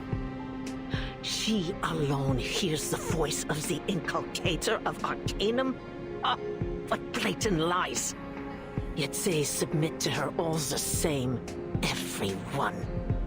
While she gallivanted around the world, preaching on the back of her falsities, who was it who prepared for the ritual, Yet she alone is granted power. She alone holds their hearts in her hands. Ridiculous. Huh. Yeah, so basically past 2.4 last evening on Earth, technically an event, but unfortunately it's quite a bit stuff relevant to the main story. It's supposed to be played before chapter 10. Oh. But it doesn't matter that much. Again, we're missing context. Also, will not be re-added to the game. So you have... Okay, so I guess I have to find it on YouTube, right, Batwolf, to read it, since it's no longer in the game. Hello, Animus. I love her. She's just so evil. Looks so evil. She hates all the Manus members. Law. Absolute hater ghost. Yeah. It's grandma. What does a little girl know about material transportation or personal arrangement, let alone the great history of the Manus? She is nothing without me.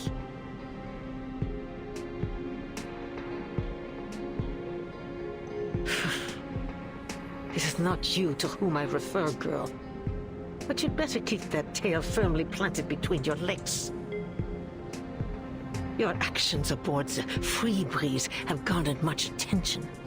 Attentions that could easily have been avoided. Now the whole world has their sights set on the southern hemisphere, and it's all thanks to you. No amount of ritual materials can make up for that.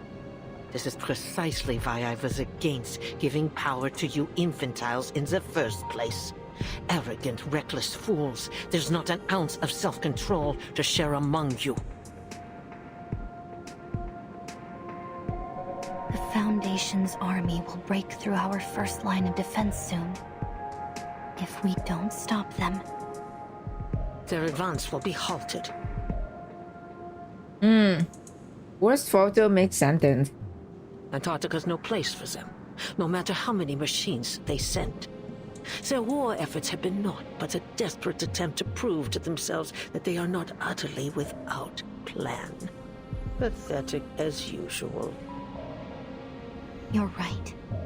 There's no need to concern ourselves with the insects scurrying beneath our boots. Jesus Christ. Our role is to support from the outside, to ensure the ritual proceeds smoothly. That's all. What driver straps the blinders to your face, hmm? Or were you simply born unable to perform more than one task at a time? Tell me, how do you ensure the safety of the interior? I don't think I remember doing it when I was caught up. Oh, I mean, like, it's a lot of things that I missed from this game, but I don't mind. I'll just read on YouTube to caught up anyway. Good info actually happened before chapter 9. But basically, there's no relevance on it. I suppose we'll be running a month before. Oh, I see. You can watch it on YouTube or re-add it. I mean, I'll just watch it on YouTube, and then when if they ever bring it back into the game, I'll just play it off stream.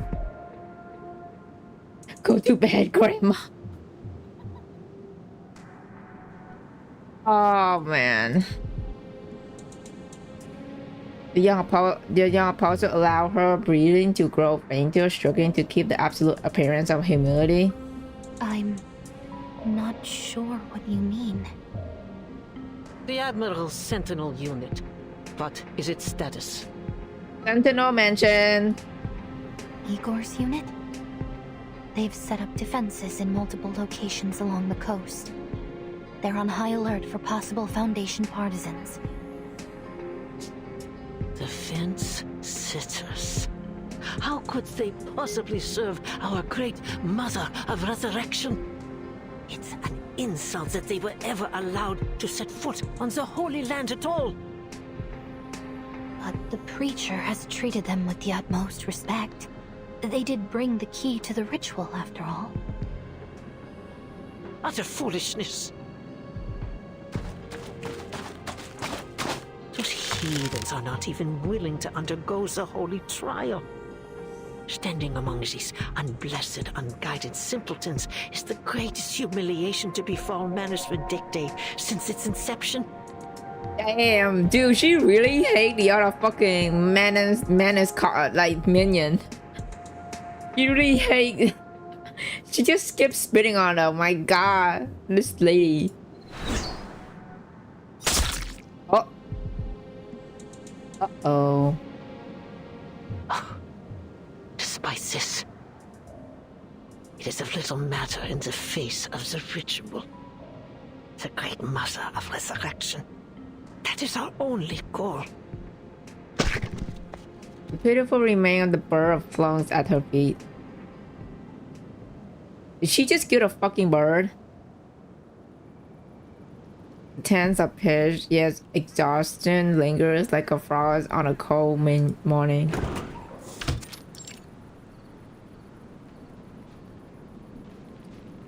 The aircraft captain leans out, shaking his head towards a woman standing before one such tent. Lieutenant, we have run the check-in program. The problem is with the pedal. It's malfunctioning, which is somehow deviating the set URate. That is why we had such severe turbulence and deviation just now. I suggest we do not fly Canis Minor until we have done a complete overhaul. The weather is just too extreme in Antarctica. Modir! Oh, damn. Okay, Modir is also here. Modir takes stock of her soldier and make a confident stride towards the transport helicopter. Report to the Admiral. We're still some way away from the designated station, but it seems we have no other choice for now. Bro, her new design. Dude, I'm so... Like, I literally saved my gem to pull Nautica, but I'm so sad I didn't pull her. I'm so sad I didn't pull her. Her like... Putting her side by side with the old the NPC design and this new one, she looks so good. At least we landed in a place with enough space and sightlines to perform our task. This is the best we could have done, given the situation. Well done, Daniel. Of course, Lieutenant.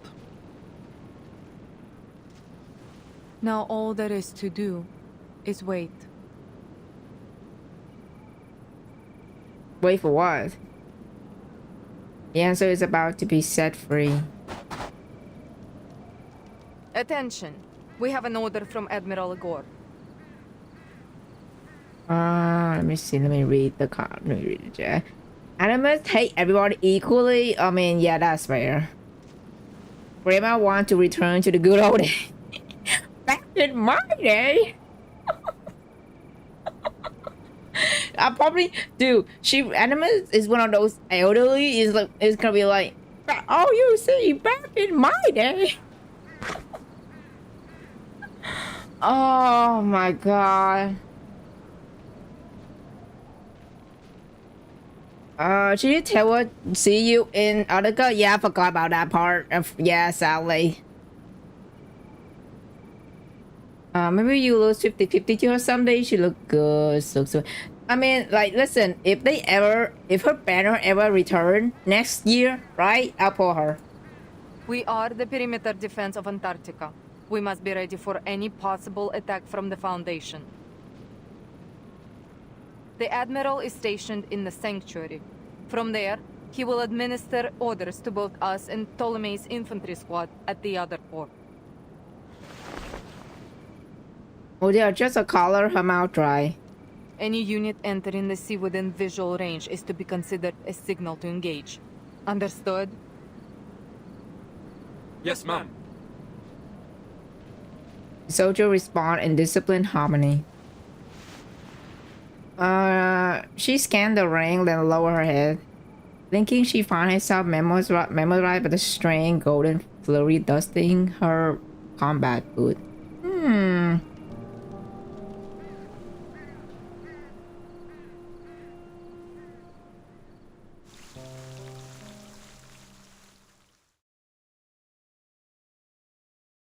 Hey, Park 6. Safe driving.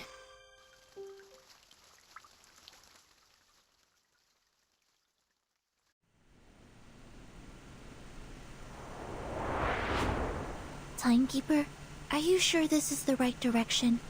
Please trust me and my map. This is the way to the ruins. I promise. I hope we don't get lost. Oh god. We need to catch up with Dr. Doris as soon as possible. Hold on tight, everyone. I'm going to speed up. Please slow down. Just a little. Tiny blue flowers shake wildly in the wind, standing to go towards shelter side. Snowmobile race across the frozen plain. Its drip in driver face composed and certain.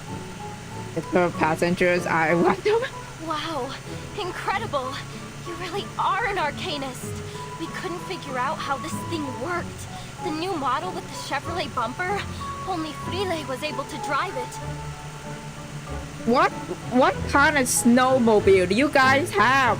How come only one person know how to operate? Hello?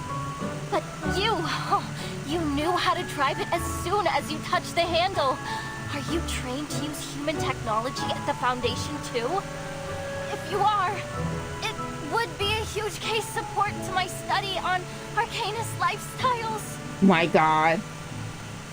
Wait, was it version fucking 14? Why is she driving a snowmobile? No, she literally a fucking kid. She driving a snowmobile. The truth is, Ms. Amundsen, the Timekeeper has never driven before. Bro, oh boy, dude, Sonato, I can't. I'm fucking laughing. What was that? What was that? Wait, can I go back and play that? The truth is, Ms. Amundsen, the Timekeeper has never driven before. Dude. What did you say? Don't worry. I'm generally a proponent of safe driving. Burden, you 14. I don't know. I don't know. You. Generally. Oh God. What are those snowdrifts ahead? Numerolic ice towers. Pull over. Stupeo Swift.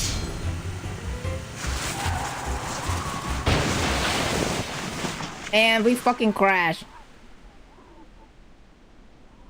Wow, we literally fucking crashed. What? Wow. Oh my god. Who let them drive? I have no idea. Like, why? It's a bunch of fucking kids driving on a snowmobile. Thankfully, the vehicle isn't badly damaged. Miss Amundsen, are there any other obstacles ahead that we should know about? That's strange. This should be an open plain. Monica lowers her binoculars, muttering in confusion. Uh-oh. She stumbled backward as her feet slip over an outcropping. Oh no! Which is the icy surface? Oh no. We should take a detour. This place isn't suitable for snowmobiles. Oh yeah. That's bad. But the ice has failed. A burst of steam succeeded in sending her spawning back onto the ground. Miss Amundsen, are you okay? I'm fine. I'm alright. Volcanoes can't drive? Oh my god. Oh. Okay, what I missed in the chat? I need to scroll up and read all of it. Modir all look really good too. Actually, a bunch of yeah, I saw it. She literally basically called a bunch of helicopter and then fucking send missile at you. Most will likely have a ribbon earlier than 1 year. Oh, I mean, hopefully so. People think Tooth Fairy drive recklessly. I remember that. Who's gonna stop her though? I mean, nobody can stop Rotten from driving. Wait, Zeneto say time traveler has never dreamed before was so funny. Yup. Zeneto, it's like Zeneto is just unintentionally funny. It just really is. Technically they're from the future, so that's how they know. I mean, yeah, they're from like what, 1999. Rotten is too nonchalant for being responsible for 3 lives. No, I think she's a manager. She don't care.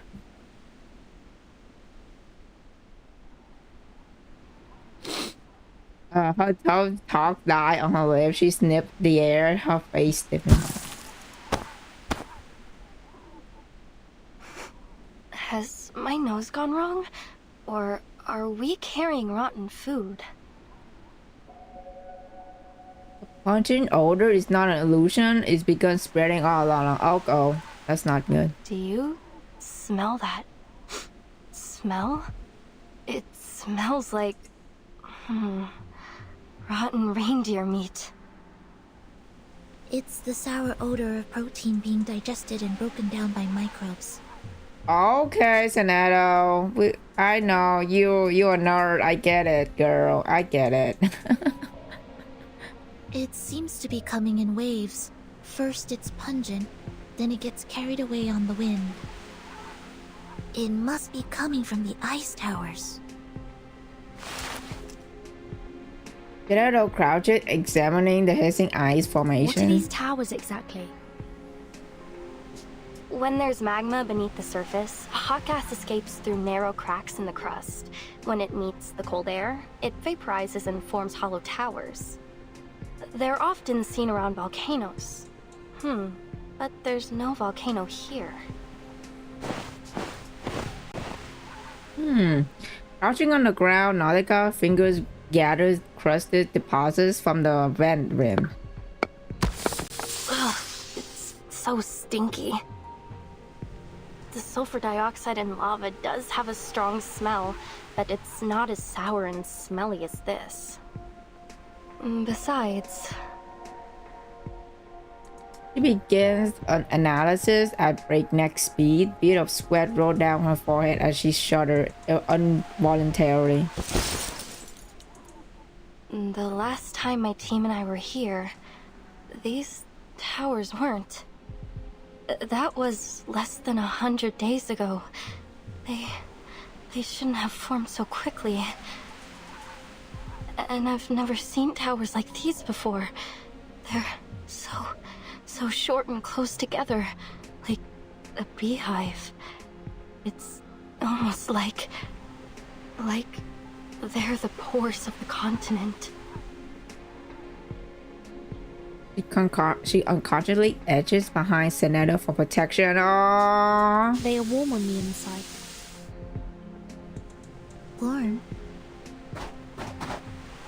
Sonetta raised a hand to examine the sample, not noticing her own fingertip had begun to tremble. Oh shit. Without warning, the nearest ice tower erupted a geyser of foul-smelling vapor, blasting several meters skyward. Uh-oh, Miss Radio. Miss Radio is blown over, plunging deep into the snowbank. Don't hurt my precious flower. Her mother's complaint is cut short by a panicked shriek nearby. Burton. Sonetta. Look. Ew, a finger. What is that? It's the chop off finger. The nail. It just sputtered out of the tower. Dude, this chapter has been gory so far. What? It's like there's actual decapitation in the fucking chapter. Her voice jumped an octave higher, then sobbed, wavering as her legs buckled to the same tune. At least now we can be sure that there are people around here. Or there were.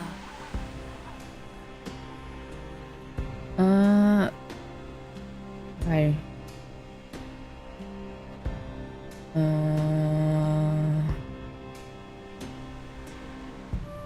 What happened with Radio? Is Miss Radio count as the actual human being though? Like she's just a talking radio, right?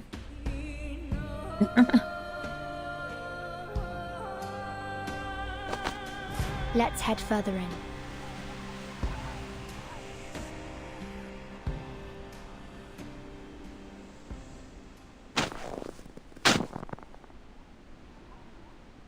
Way upon way of snow stretching out beyond them, the bridge formation vanishing into the distance. After shrugging up the shifting slope, they finally stand on top. They stand atop the snow wave. Timekeeper, over there.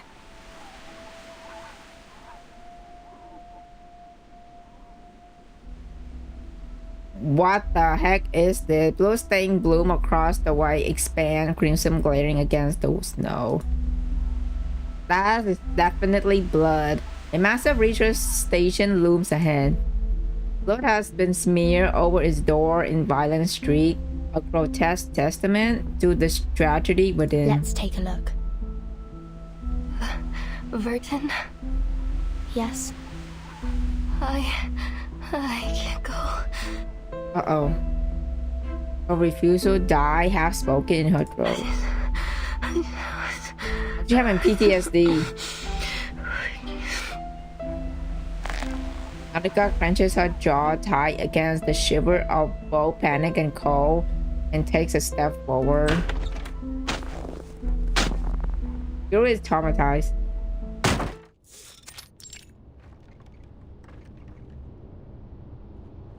Taking one way past Bluesky and topple insulation panels into the darkness proved difficult. This is a large station.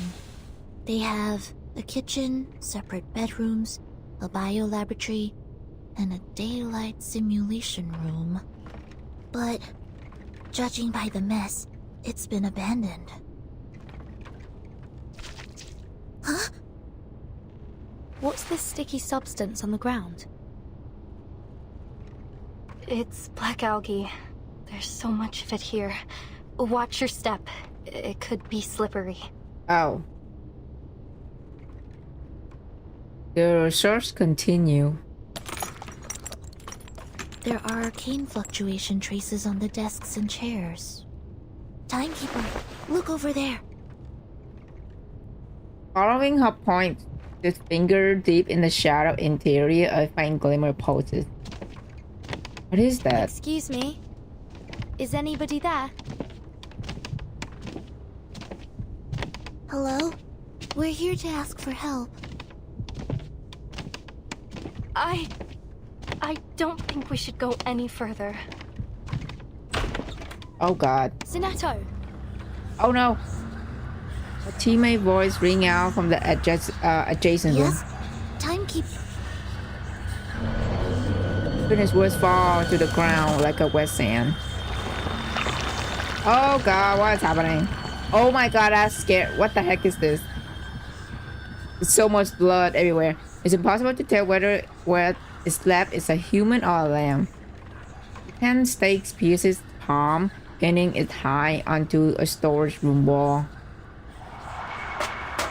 The Arctic wind slipped its wing, disclosed boots, rushing into the room, the corpse's frozen feet sticking out over the dust. Jesus Christ! It's so gory.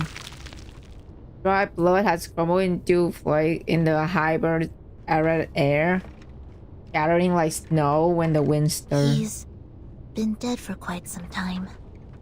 Well, there's an odd mark carved into his forehead. Oh, Look mark. at his hands. His nails have been pulled off. Ew. What is going on? Silent fall over the tree. It's like some kind of sacrifice.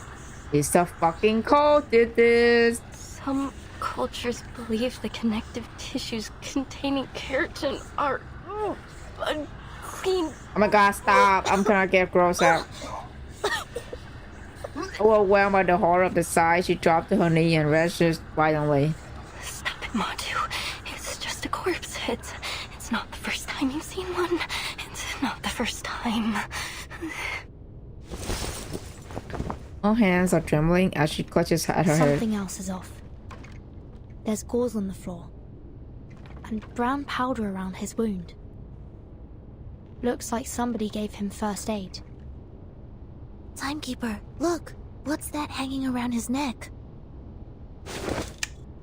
A stethoscope. Aside from the few creases on the tubing, it looks rather new, or at least well kept. Do you think he was a doctor? The body's bloodied, but the stethoscope is clean. It was put on afterwards. My theory is that Earth was here. I think Earth was here, right? That was my theory. That's like the only doctor that we know right now. So I think it was Earth.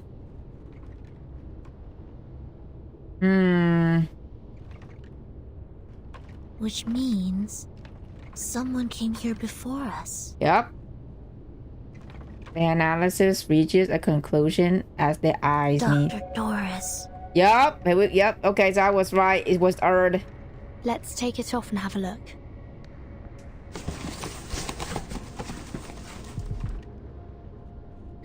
The instant, oh my god, I skipped. Instant finger brushed the stethoscope. Bloody wine breaker would stop. Desiccated skin, atrophied muscle, and the whole fracture before the eyes. Timekeeper, watch out! She stumbled back instantly, yet remained collapsed towards them with a gravitational inability. Oh my god. When the dust cleared, only two grotesque 10 stakes remained embedded in the wall. Within the great eternal mystery. Oh, my two.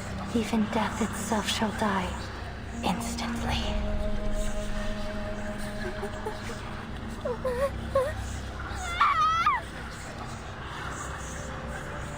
She screamed, raw bursts of terror, too long, brittle, now explode. This is exactly what Matu said would happen. I told you we shouldn't have come here. Oh, she's freaking out again. Oh no. Spirit, please save me. Oh, Haja, save me. You poor girl, she gone through so much, man. Other got teeth sink into her own finger and her frenzy deepens. Miss Amundsen, it's okay. Just take a breath. No No. You don't know what this means. Those poisonous monsters, those beasts. They hide in the whiteout. They eat people, they eat our souls.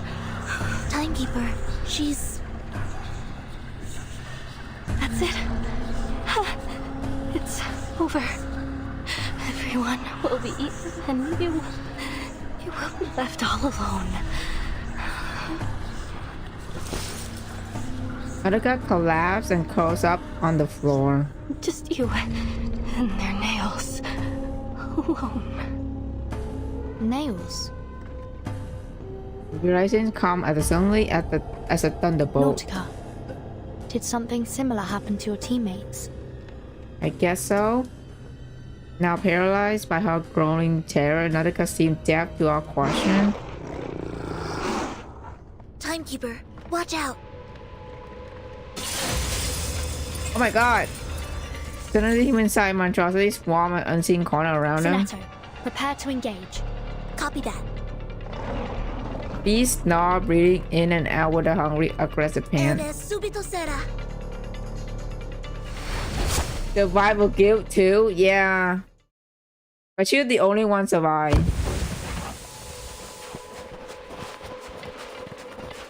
So the field mission evacuation instruction never cover how to outrun a pack of monsters. How somehow the well-trained team managed. In the deep snow, the beast's superior speed and stamina rendered the end of their chase inevitable. I removed Manus Vindicta's effect on them. They should have calmed down by now. Moss snapped wildly, just inches from snagging their fleeing prey. Matu, the Mother Spirit will protect me, right? She'll protect me.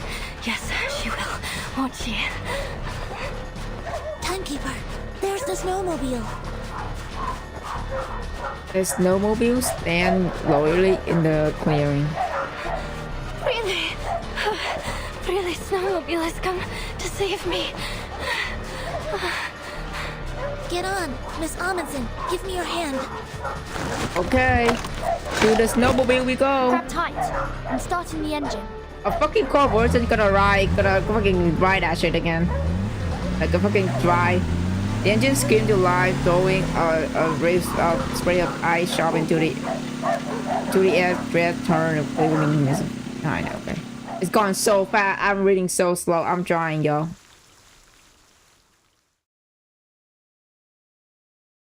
I'm not a fast reader. Okay, part 7 under glaring light.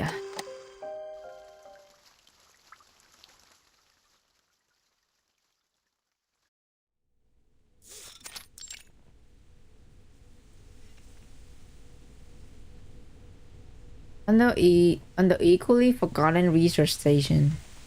Close enough, just a few slope away, yet is proof enough distant to put the gray stock off their chase.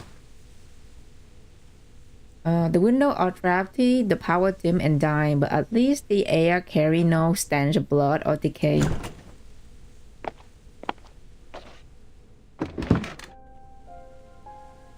Every room has been checked. There are no hidden enemies. Thank you, Sonato. Let's take a rest before we set off again. Timekeeper. According to the official map, the previous station we entered is called Shackleton Station. It's supposed to be the site of the largest scientific research operation in a 70-mile radius. If even they fell victim to such a tragedy, it's hard to imagine any of the smaller stations surviving it. There must be a purpose behind these attacks. Judging from the state of the corpses, the researchers were sacrificed for some kind of ritual. Manus Vindicta did this shit. If we assume that Manus Vindicta did this... I was about to say that, yes. There is no doubt. This was done by those snow monsters. Well, at least not a Galgary. Like a muffled voice emerged from the corner. After their last encounter, she had been silent and still as if like a statue. But at last she began to unpack jar and can of food from her bag. Then it's highly likely that this was all in service of the same ritual Mr. Aleph mentioned. It's so cruel. What kind of ritual would require such a thing? We have too little information to piece together the truth. But judging by this massacre, they need human sacrifices. Wow. I love how these guys used to like recruit people, but now they became worse 10 by 10, 10 times 10 worse. Like they become 10 like 10 times even worse. Like they freaking now sacrifice human. Or perhaps they're eliminating any aliens, in this case, humans, in the vicinity before they perform the ritual. In any case, this shows how much this ritual means to them. Dr. Doris. If Dr. Doris was in fact here, then we're on the right track. She is here. According to Miss Amundsen's map, we're not far at all from the central region. We must catch up with Dr. Doris before she enters Manus Vindictae territory. From the looks of the angle of the sun, we still have some time to catch up to her before it gets dark.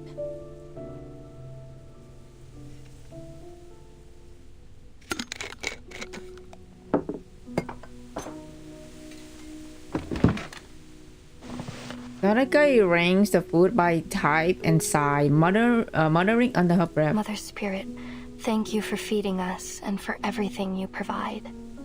And of course, thank you to Miss Furton and Miss Sinetto for providing the food. Aww. Their voices fall quiet for a time, replaced by soft murmur and chewing slurp of canned food. I'm glad to see you looking more calm.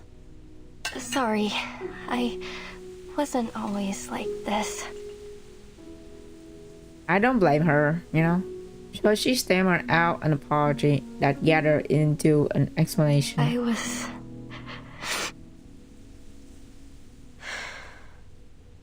They said I was like a fearless sled dog. Don't worry. I understand. We've all gone through things that have scarred us.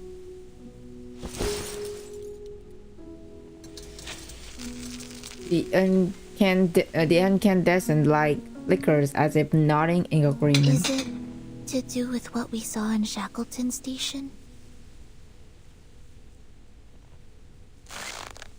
She untangled her finger with force. I know you need information, but there isn't much else I can tell you. Insanity, snow monsters, starvation. Death just kept on coming. Frile told me to run, so I did. I ran all the way back the way we came. I ran fast, as fast as I could. But when I got to the station, everyone had either left or... She stopped, unable to continue. Words are necessary to piece together the rest of the whole story. Yeah, I've already either just left or die. I'm sorry. Naraka shake her head, meeting Sinetto gaze. She threw herself and tried again. I don't know if it's because of hyperventilation or that I hit my head, but there's some things I can't remember clearly. But that fear I felt, that fear still haunts me. I'm no longer as brave as I used to be. Miss Amundsen. Back in my hometown, you're considered brave if you can tame a reindeer. We have a racing festival every year. Whoever wins the race serves as the voice of the Mother Spirit. They hear her voice, and it beats its rhythm in praise of the sun, and the flag of our village is raised high into the sky to declare their victory. I was the best dog and reindeer trainer of my age. I always thought I would be the one to beat the drum one day. But now, even my sled dogs are gone. They were so brave to venture all the way to Antarctica with me. I dropped. The world still don't come. Our fingers twist back together, untwist, then twist again. I'm not that girl anymore. The air feels damper than it has any right to be on this cold, dry continent. Senator turns and pulls out a thick stack of documents meticulously organized as always. Miss Amundsen, I thought you'd like to see this. An expedition diary? Oh, did you take all these from Shackleton Station? Yes. Due to the urgency of the situation, we were only able to grab a few documents. We thought you'd have liked to look through them had we not encountered those rabid dogs. So we took what we could before we left. A survey of the Antarctic cryptobiosphere, an index dictionary of arcane ruins, a polar guide to the arcane cultivation of vegetables. Incredible. Oh, fantastic. With this, we may finally master how to grow potatoes in polar regions. Under the dim light, Nautica face flushes red with emotion. I mean, in real life, I think we already, like, I may be wrong, but I think the researcher that currently living in Antarctica had already, like, figured it out how to like plant, like do an agriculture in Antarctica, right? They do an agriculture over there. I don't know, I may be wrong.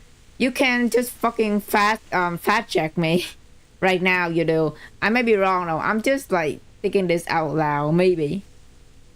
Cause either they still getting food from transportation, or just like shipping transportation, or just like trying to do agriculture over there, you know, in the cold weather. A long time passed before they realized they've been lost in her reading. She gathered each precious page, then looked up at her new teammate. There's a conflict burning in her eyes. Thank you so much. In the end, all she can manage is to repeat her things. It was worth the risk.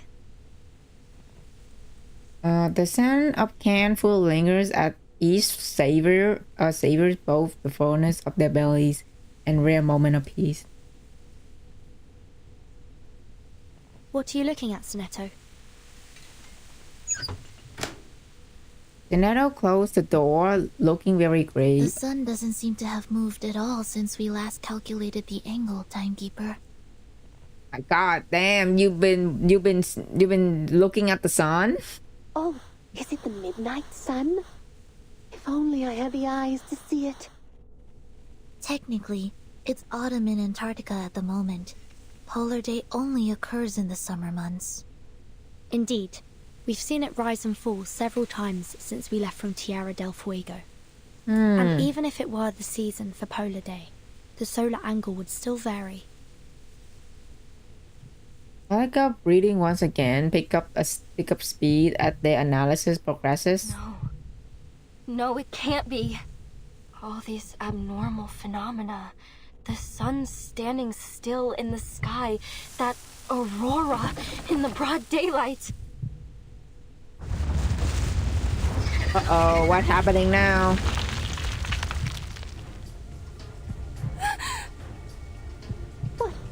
What's that sound? Are we in an avalanche? No, it sounds like the screaming of critters. Timekeeper, take a look at this. Burst out from the station door. Weird creatures flap their wings in the cold wind, hissing deliciously at the intruder. It's the snow monsters! They're flying beasts! Miss Amundsen, stay back.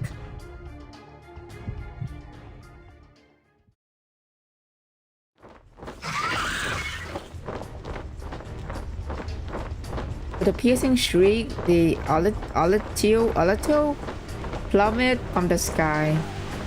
And as it perfectly aligned, it lands square and heavy on their poor snowmobile. No. She dashed out, desperately trying to save the vehicle, teetering on the edge of destruction, only to be held back by her companion. Don't! Uh-oh. Well, rip that fucking vehicle. Flame shoot out first, followed by a screeching roar. Rising to its grand finale, a spectacular explosion. Well, that snowmobile is gone. Yep, it's gone. The transmission tears free from the blast. The snowmobile lies scattered across the white ice field. Flame still flickers over its steel fuel tank. Blinded by the smoke rising from the fire, they make out a glowing mass that brightening the endless daylight sky. No. That was our only means of transportation. I guess we have to fucking walk now. Great. Walking.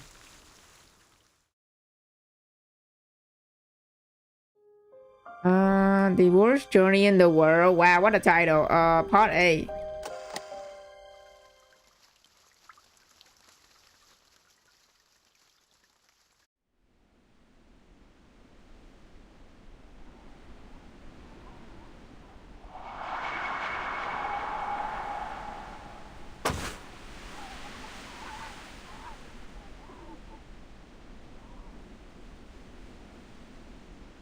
They just upwards to the deep snow. Great. Mother Spirit. I'm almost there. Just a little farther. Unsteady and fresh snowpack make it nearly impossible to keep a steady footing. Each step comes with a wobble as she rebalances herself. Traveling on foot was never a good choice for an expedition. Evil snow monsters. First, sled dogs, then mad critters. Her axe slammed deep into the pack snow. Now, endless daylight, endless glaring sun. Is all this because of that ritual? What the heck are those snow monsters trying to do? Miss Amundsen, how long until we reach the ruins? I don't know. I don't know.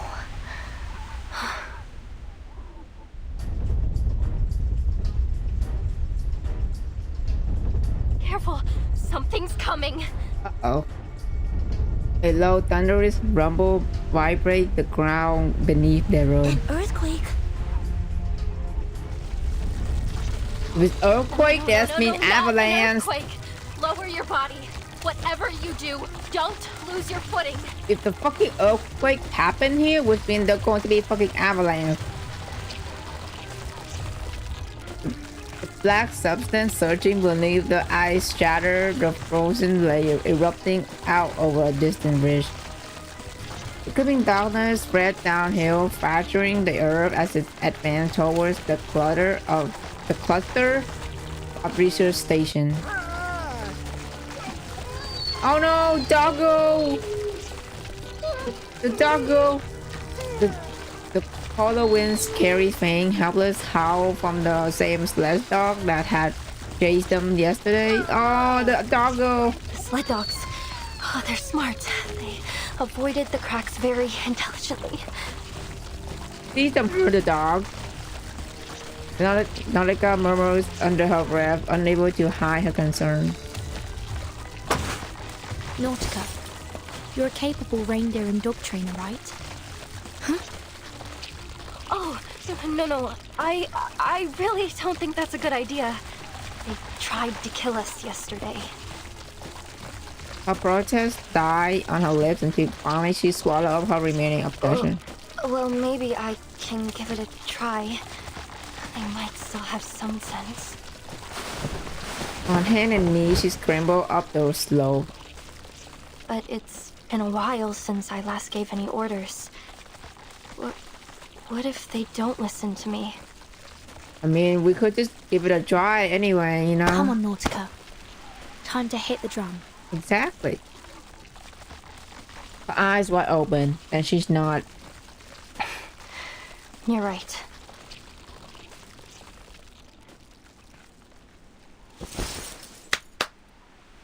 Here we go.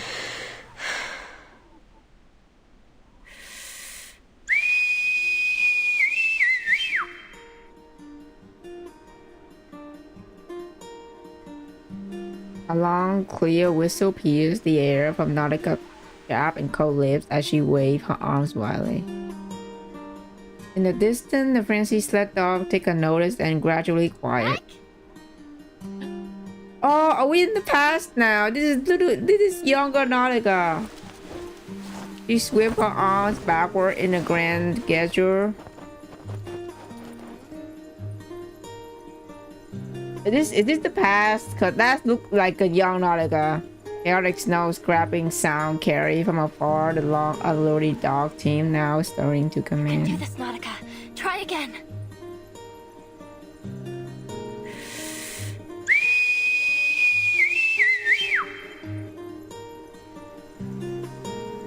Love the soundtrack? Yeah, sound nice.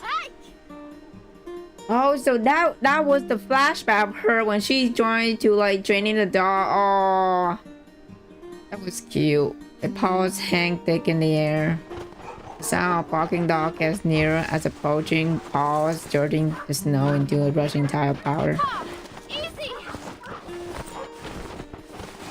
Doggo! Nautica press a palm downward. Ready, everyone.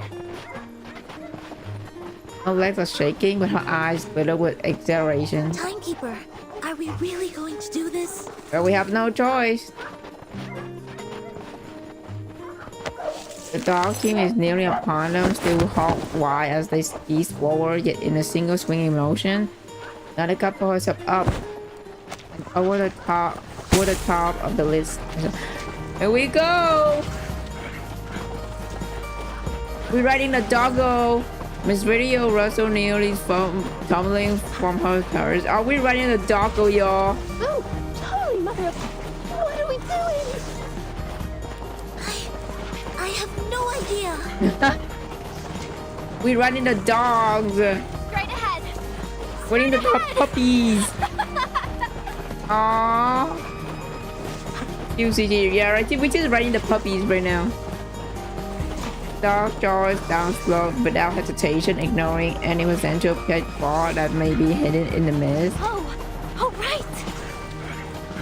Get them around the head and neck. That will help you bond with them. Oh! I suppose that makes sense. Yep. Finger brush over the sled dog hair, causing it suffer, slipping between them. I hope Ulrich has come across friends as reliable as these. Oh yeah, I was like, I forgot about Ulrich. Ulrich is also here.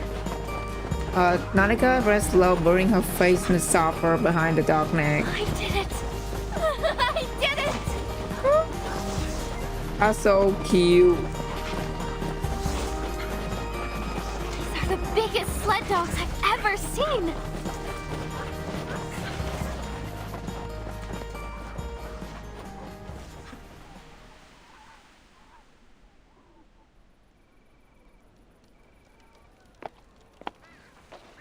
Lieutenant, we have spotted a suspicious unit.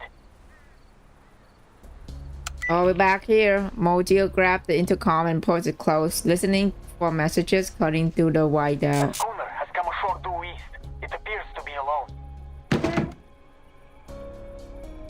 Team 1 and 2, come with me. Team 3, stay and keep watch.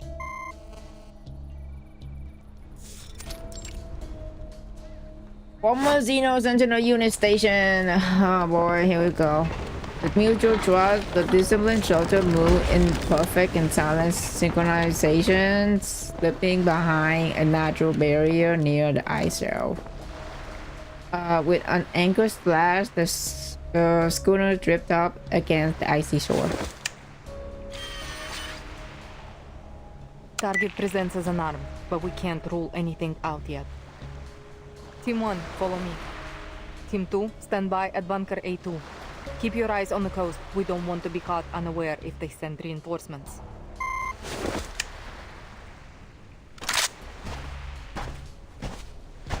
Her hand held over her firearm. Modi led the infantry squad forward in measured stride.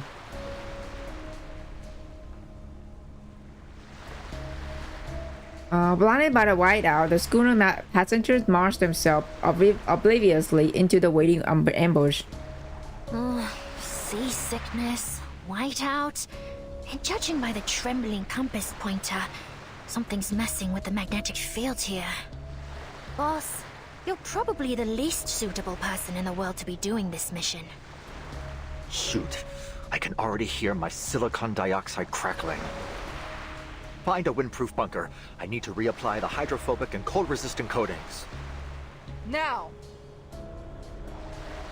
Uh-oh. Dude, boarding a gun. Muscles snap up in unison. All aim at awakened. Dude, her animation pointing a gun at us is so cool. Sergeant Frickman, take 2 soldiers with you and search the schooner for any other threats. Is that fucking Ulrich silhouette? I just realized that. As her signal, three armed soldiers advance to the buildings now. You are under arrest. 90 badge hang conspicuously on the chest of the figure before them. Researcher. Yep, that's oh, it is fucking Ulrich. The fluid inside his head morphs through the multiple shape at the blinding speed. Oh my god. That uniform. Are you from Xeno? There must have been a mix-up. We have the official approval of the St. Pavlov Foundation. Ulrich is always in trouble. I guess bro is have like a solo mission. Why are we just hanging with Nadaka? That's how she greeted me too. Oh yeah, you did tell me about that, right? When you put her in like the main menu or some shit like that, she every time you log in, she just pointing a gun at you. That's funny.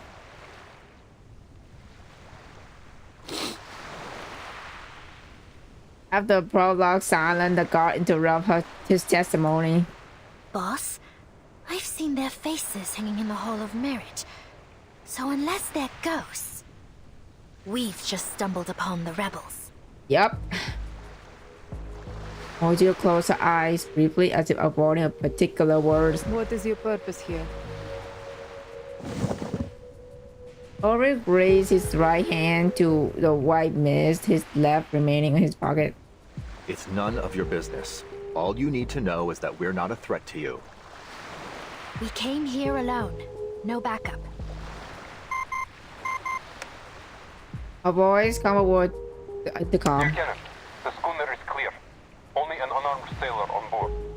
The outpost confirmed that they haven't spotted any other ships. Lower your gun, Lieutenant. We're not a threat. We're just here to play a tune.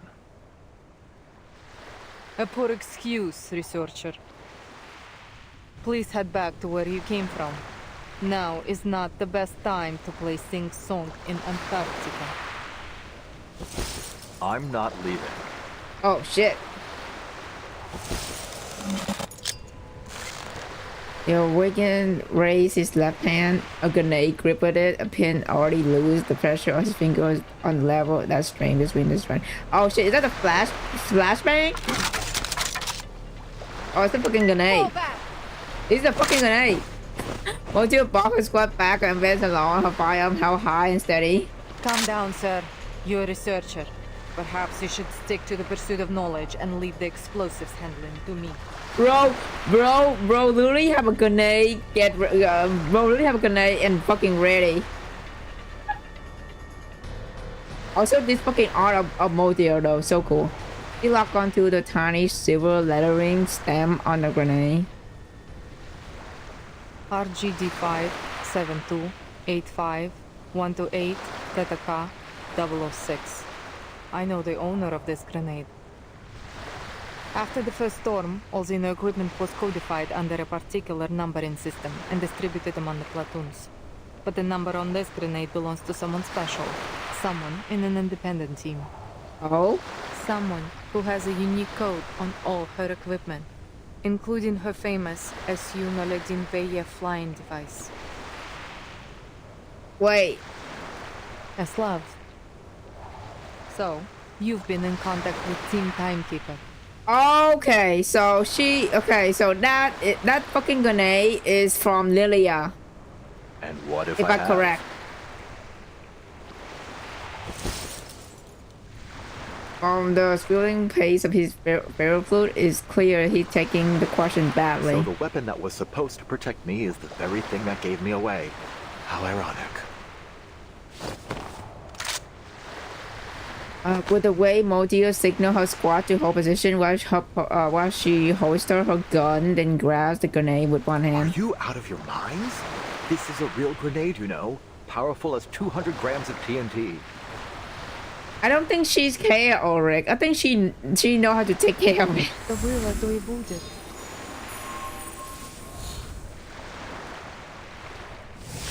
What the heck did she do? It pins whip back to play, the string retad, everything reset to his... Okay. Yep, she know what she's doing. Your arcane skill. She offered no explanation as she wrenches the now harmless grenade from Ulrich's grip. For the last time, what is your purpose here? Is it about the Timekeeper? About Verten?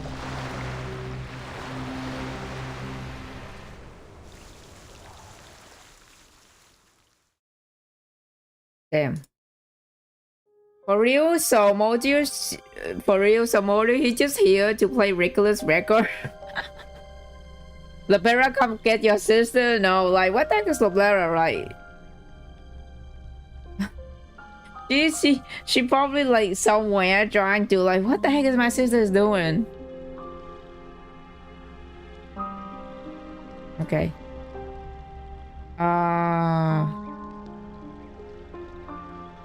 And call up the wind, the wire, not the wind, it's the wire. Oops. Okay, one more this part, and then I'm gonna go eat, and then we'll be right back. That's odd.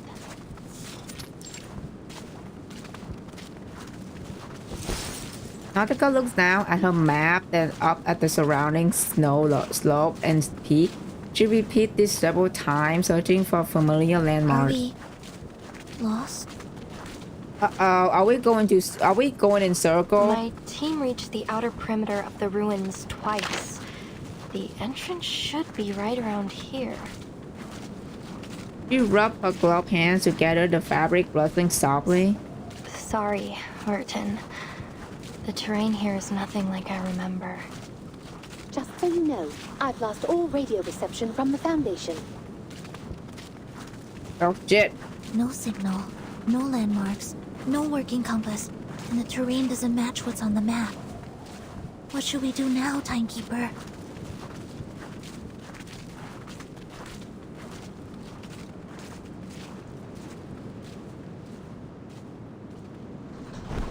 The energetic slash dog, after a brief abreast in the snow, start chasing each other's tail. Oh, that's so cute. Hey! Hey! My watch is not for dogs. Give me that. Shoo! Shoo! Rika wiped the chew off her antique watch before snoring it. Storing it. Why don't I say storing it? Snoring it. It's before storing it safely in her bag.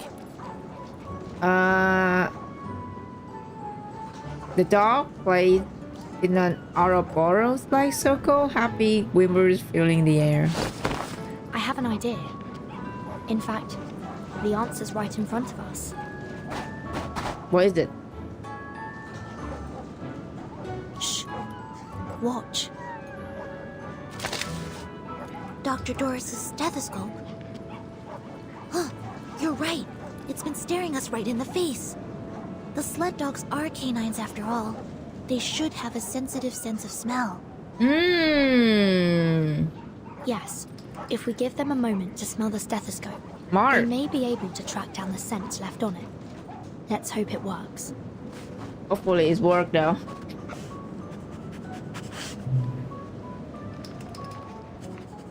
The lead dog released its companion's soggy tail and lowered its snout to sniff the stethoscope.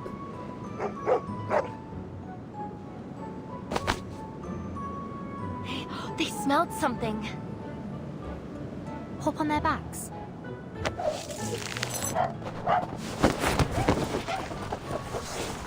Oh, off we go.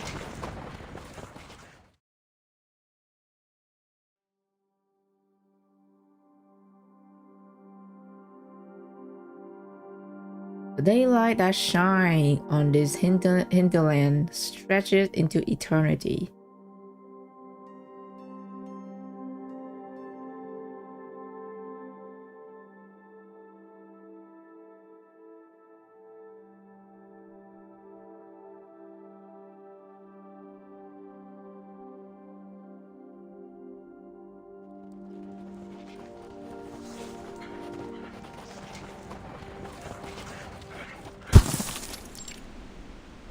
Thorn Labyrinth? We made it. This is where my team went before. She pulls the harness and the sled dog obey in a steady and contented stop. The guide appears and fades from human sight. If the devoted journey, let their songs unite. Matu was right. The Mother Spirit was right. Oh, it was the right decision to join you. A companion pats the dog as they dismount. Where are we? A labyrinth in a valley? Relay believed that these were the only outskirts of the site. She said that if we pass through the valley, we might even find the real ruins of a temple or a city even. Look at this stone wall. There are excavation marks on it. We ran into an abnormal whiteout last time. It was too dense. We couldn't make out any details. She sprints to the nearest rock face, crouches, rips off a glove, and stretches her warm palm against the frozen stone. I've never seen this kind of rock before. Is it some kind of fossil? It's Toliitic basalt. It forms at mid-ocean ridges, down at the bottom of the sea. Look at the geometric pores and the golden mineral veins. If Frile were here, she'd call it a miracle. A once in a 425 million year occurrence. Frile. She would have been so excited to see this, even if it is only the size of my palm. That's why she joined the expedition. Aww. At bow, she warms the rock before slipping it into her pocket, as if glading some cherished life form.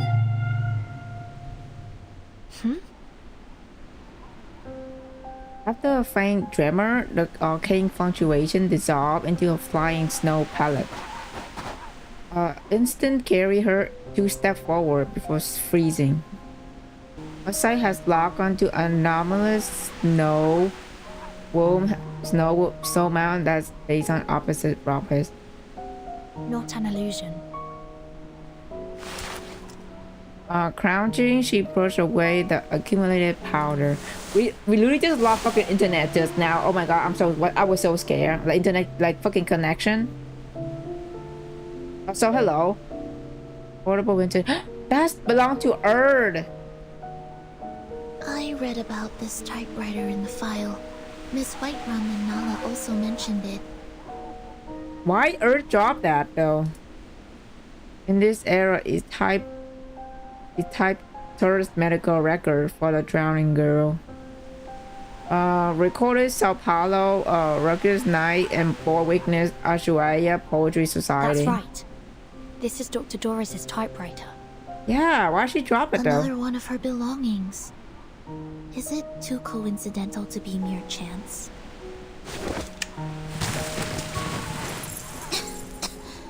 What's this all over it?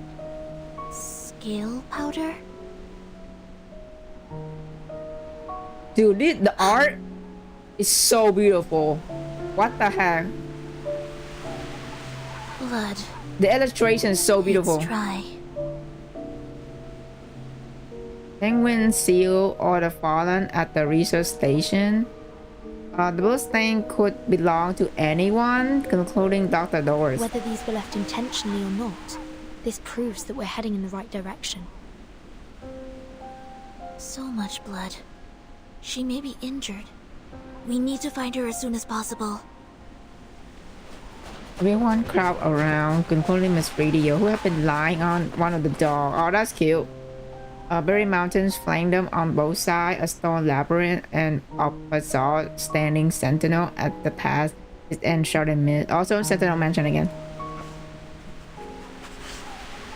The left dog approaches, then shackle its head, alerted. I mean, why did I say shackle its head? What the fuck is wrong? Dude, my brain is not functioning right today. I'm reading, fucking misread a lot of shit. The left dog approaches, then raise its head, alerting to some unseen threat. Dude, my brain is not doing okay today. I'm reading so much like wrong shit. Where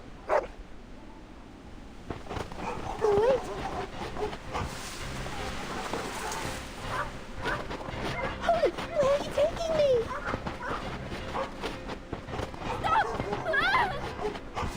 Uh-oh. Nadaka pressed 2 fingers to her lips and issued sharp whistle commands.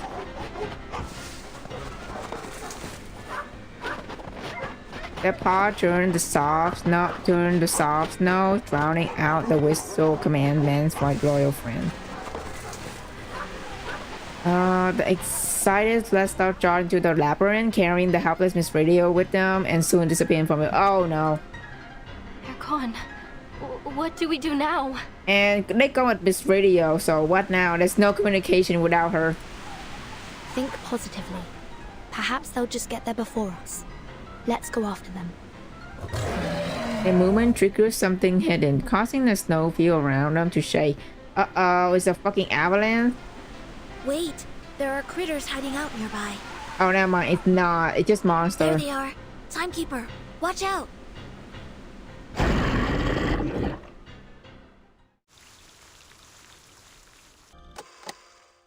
Alright, let's continue.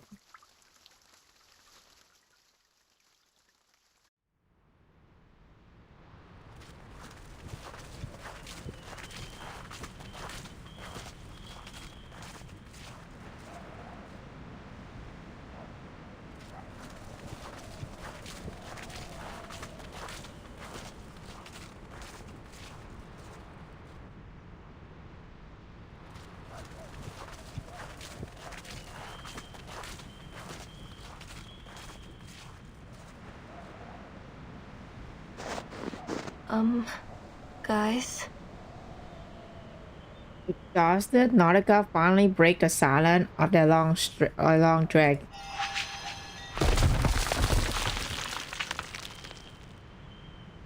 The chief existence waved her glass feather, inscribing a tiny... I cannot read fucking Roman number. Oh god. This 4? Tiny precise them.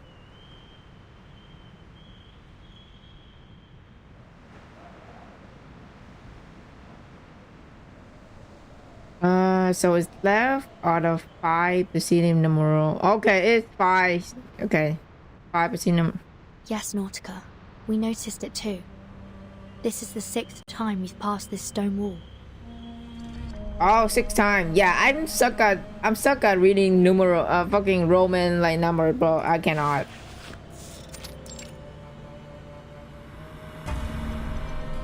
It might even be more than the 6th time. We walked for 15 minutes before we realized we were going in circles. That's sick? Okay. Thank you. What about Wolf? Yeah, I cannot read Roman numbers. No, I can't. I'm afraid we have to face the fact that we're trapped in this labyrinth, Timekeeper.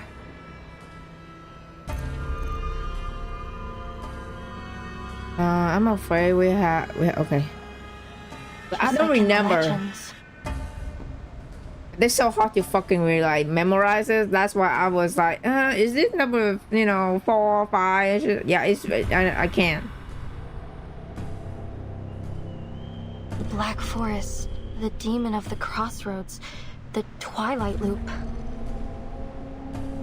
Well, wait, Miss Amundsen. We need to think dialectically. Let's not jump straight to evil spirits. It could be the result of some kind of arcane skill.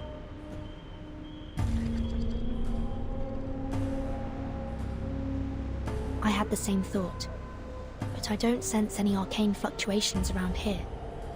That said, Miss Radio and the sled dogs couldn't just vanish into thin air.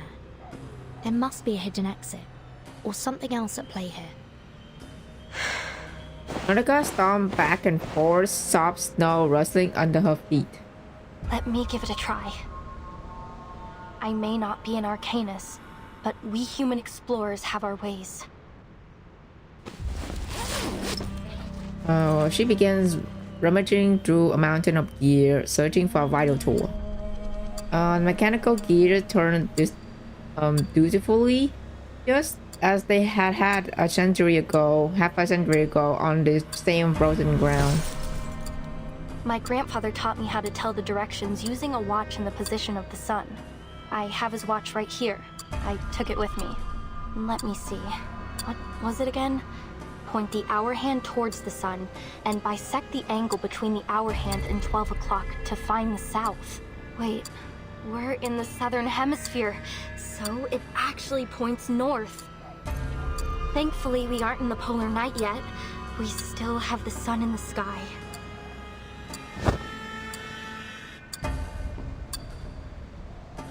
Her excitement soon falls into silence.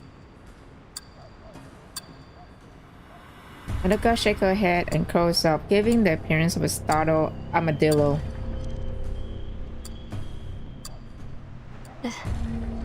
There's no sun. North, south, west, east. The sky is smothered under thick cloud in every direction. Snow and mist scattered enough light to see the now red sun lightening away. Manus Vindicta's ritual is affecting the day and night cycle. Don't worry, Miss Amundsen. There must be another way. Timekeeper, I suggest we try to exit this area first. Agreed. We can't afford to risk any more time in here. Do it.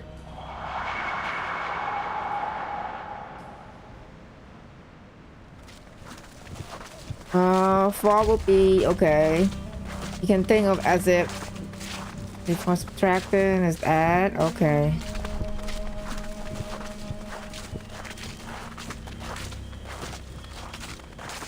We're back there. There's one.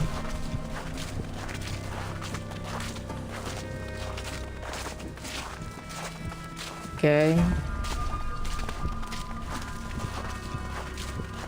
Back to number 6.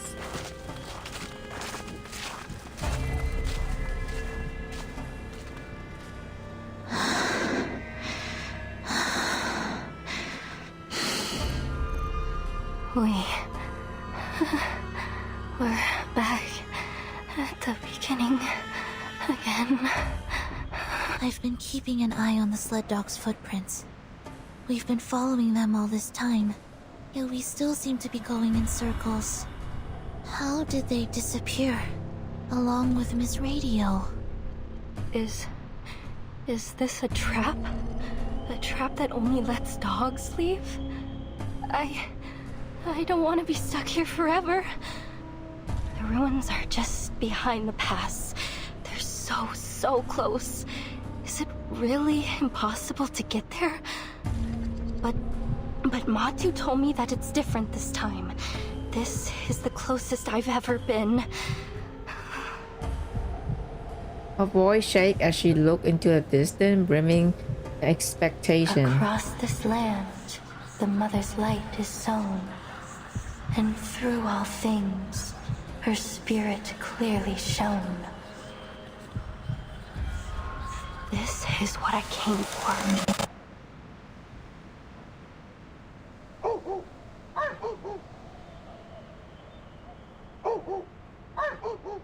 Barking drip out from the labyrinth and distorted by distance. It ought to be less than a mile away, but it seemed not to be standing still, imaginary vast space distorted by labyrinth power. The sled dogs followed Dr. Doris' scent from the typewriter. That's right. And the direction of their barking is consistent. So, unless the labyrinth has been designed to carry sound in a particular direction, they must have made it through to the other side, where the ruins are. Which means Dr. Doris must have made it through the labyrinth too. Exactly. Although we can't be sure whether she was guided here. Let's assume that she was alone. Then, despite the fact that she's blind, somehow she didn't get trapped by these stone walls. This Dr. Doris you're looking for, she's blind? Yes. Look at Gap is surprised lifting her head from the snow. Yes. She always covers her eyes with a patch or bandage. Look of intense focus settled on Nautica's face. Through Giant Mother's bones, the path is laid. In bloody pain, eternal life is made. The blind seer walks, and we her path do take. For all will shift in the Evernight's wake. Are those proverbs from the legend of the Mother Spirit? Yes, they are. Could this folktale from your hometown actually derive from reality? Even in my hometown, many people think this proverb is an expression of the people's want for spring after the long polar night.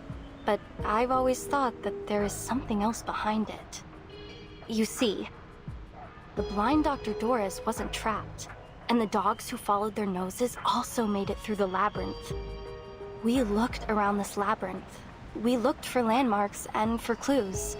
We even looked for the sun to guide us. We looked. That's the difference between us and them. We've only been using our eyes. Are you saying that... Maybe, if we close our eyes, the true direction will be revealed.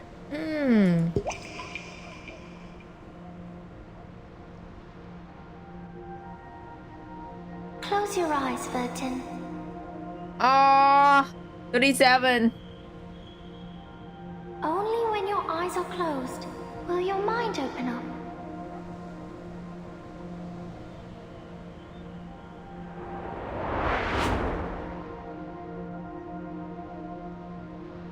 Player clue, symbol deduction, familiar theories. It's worth a try. We don't have any other ideas at the moment. We trust you. Let's do it. The eyes, whole hand, glass Are you ready together. to walk in the darkness, ladies? Okay, I think this is the mini game where we play. We got lost, right? I did that. I was struggling. She closed her eyes.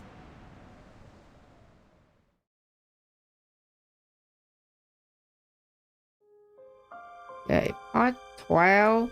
Just another Laplace experiment.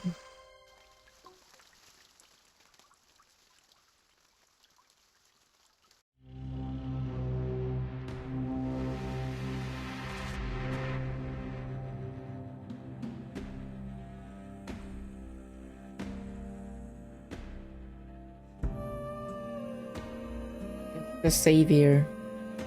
Rare than radium. Commoner than water, cruel than truth. Children kept from the sun. Assembled as his tongue. To hear the golden note turn in a groove. Luminous of which locked their eyes.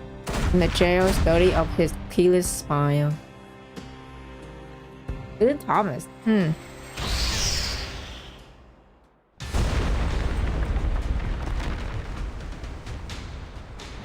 The edge of the world resists change in its own way.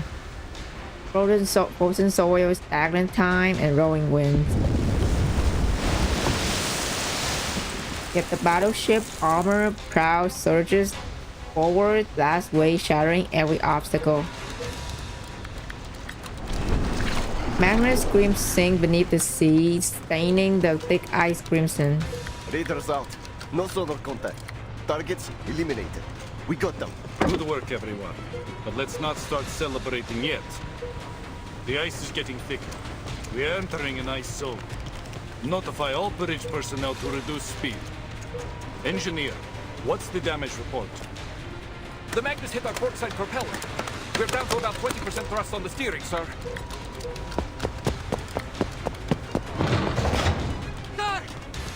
Uh-oh. The sentry bursts through the door. on an iceberg at 12 o'clock. It's closing in fast. Uh-oh, the ice burst.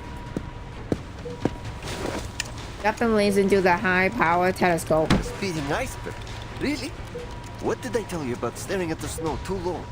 It messes with your vision. Westmate takes the telescope next. Idiots! That's no iceberg! It's a fin! A massive one! Something's under the water! It's a fucking fish or something? A Leviathan! Oh. She will run down the captain's spine. Triglav, all systems engage.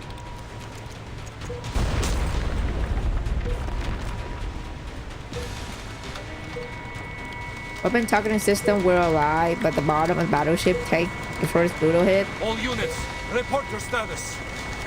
Water in main battery magazine. All watertight compartments are under pressure. Captain, we're going down. Uh-oh. The ship is going down. Understood. Flame erupt across the nearby sea as the frigate fuel tank ignite in the blast. For all these years, we have fought side by side with Triglav and the 3 frigates. Not once have these old girls let us down. The menace must be desperate to stop our landing.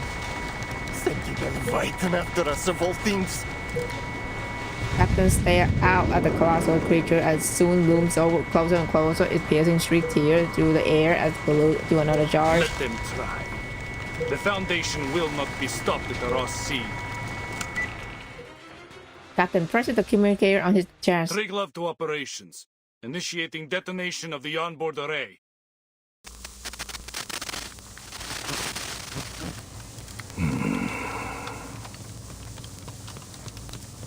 Static hissed briefly before the signal died over Antarctica.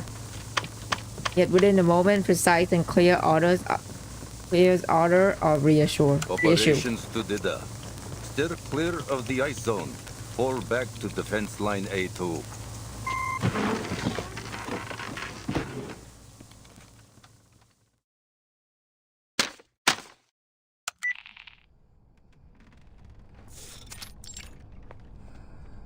Makeshift clinic.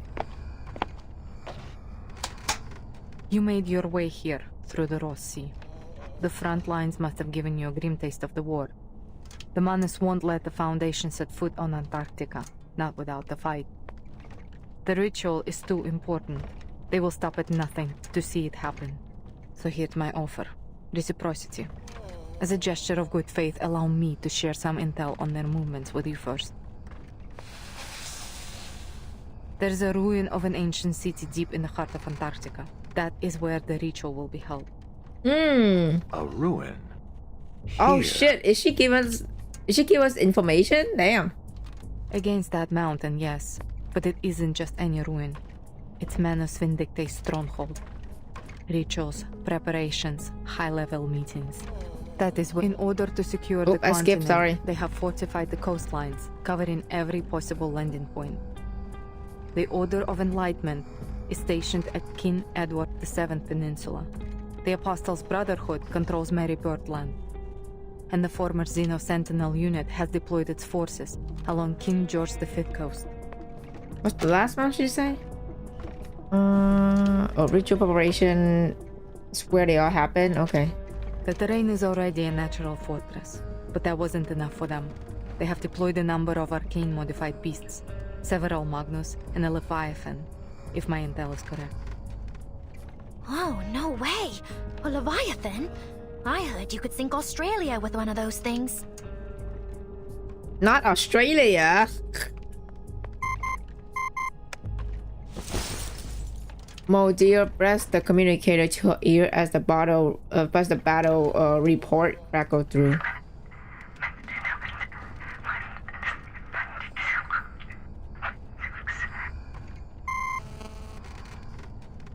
Not anymore. The Triglav just blew it up and sank with it in the explosion. She was one of the Foundation's best battleships. A heavy price to pay to only reach a stalemate. If I were you, I wouldn't count on support from the Foundation forces. They are already spread thin, just holding the front line. You need a plan to complete your mission without their help. And if you are as smart as you hope you are, you will see that this map is your best shot at reaching the city without getting caught in their territory. It all sounds too convenient, boss. We've got no clue what she's really up to. Aura can't remain back. Only the crackle of Socket breaking his silence. Fair enough. But know that the Admiral has ordered the coastline be sealed. I can't let you pass, at least not without a deal. Whatever your purpose is, you won't make it further without some assistance. Fine. Seriously? I mean, we have no other choice. He lifted his fishbowl head, the fluid remaining in a steady flow. I'm meeting with the timekeeper at the site of the ritual. Ah, brilliant. Now it's the guard who lowered her head as if surrender to defeat. What's the timekeeper doing there? Ulrich raised his tie hand. I'm not saying another word until you remove these cuffs. You think you're in a position to bargain? Bargain? You were the one suggesting reciprocity. Hardly seems reciprocal to keep us locked up, don't you think?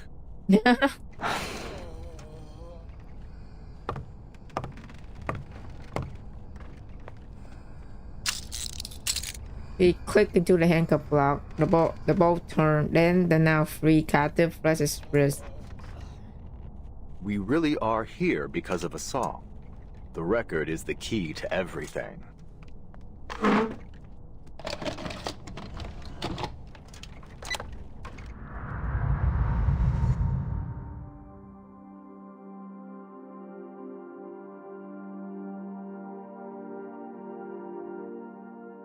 In 1995, before the world was afflicted with the storm, this record, along with its arcane record player, was sent into space aboard the Regulus Space Telescope, serving as the power source of the satellite. For 12 years, it took pictures and transmitted them back to Earth.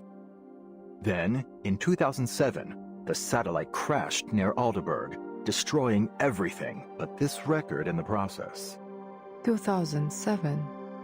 That would have been 1966, right after the Sixth Storm. Precisely. A rock music enthusiast from that era found the record and later brought it to Laplace. She is now a member of the Timekeeper Squad. Regulus! The last image transmitted from the satellite was time-stamped April 16th, 2007.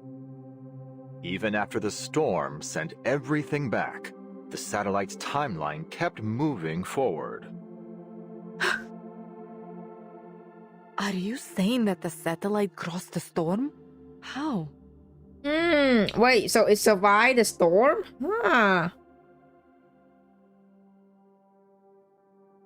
So yeah, this whole thing is about Regulus record is playing last. Yeah, that's why I'll probably going to read it on YouTube afterwards, and if it's not in the game. We believe it's because of this record. It's the only material that has been proven to be immune to the storm. In our previous experiments, it reduced the severity of the storm syndrome afflicting one of our researchers and slowed its progression on me. Wait, what?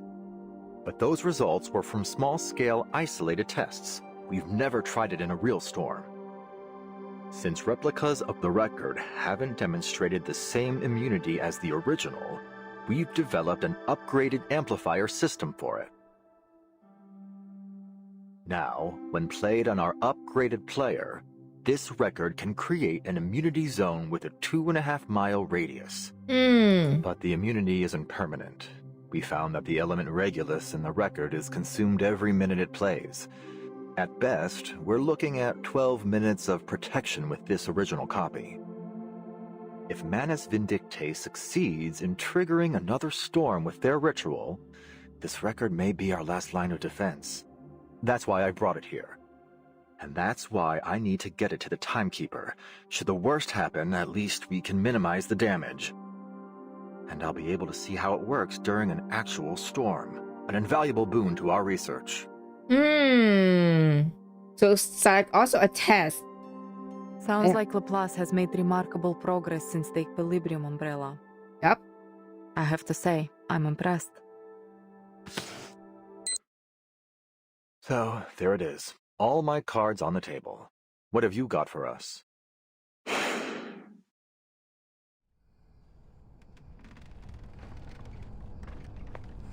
The actual location of the ritual is in a sanctuary hidden in the heart of that mountain behind the city ruins. First a city, now a sanctuary.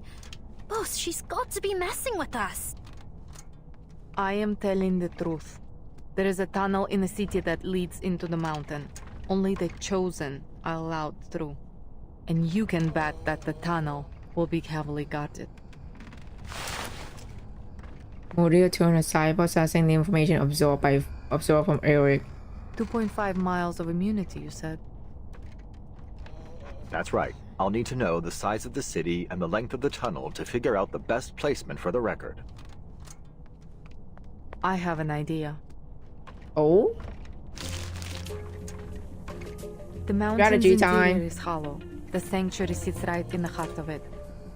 It used to be an active volcano, but it hasn't erupted for centuries. The elevation of the volcano is 11,616 feet. That's just under 2.2 miles.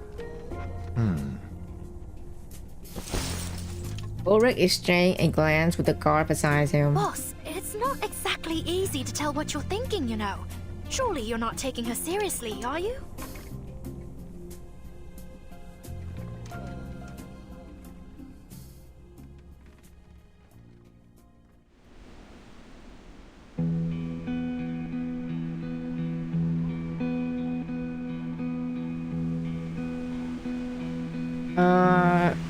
Three figures emerged from the abandoned research station, now repurposed as a field hospital.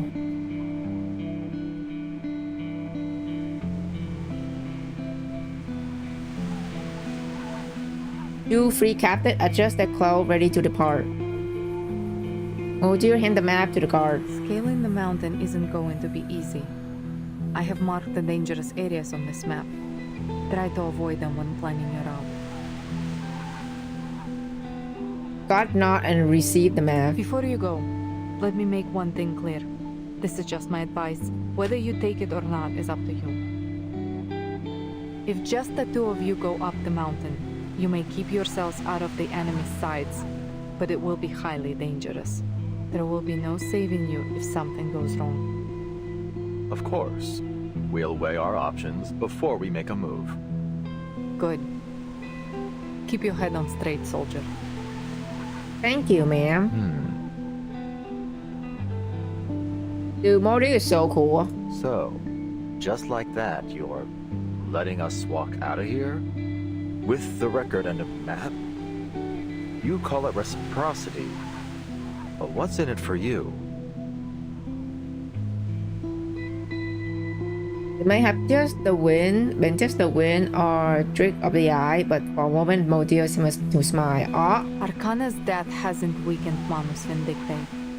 In fact, they have kept the Foundation very busy, taking different names and causing chaos around the world. Modio turning a blind eye? They rallied their followers, journeyed across the globe, and set the stage for their ritual on this barren land. And all right under everybody's noses. They planned every step, but you You just barged in here with nothing but a record and an idea.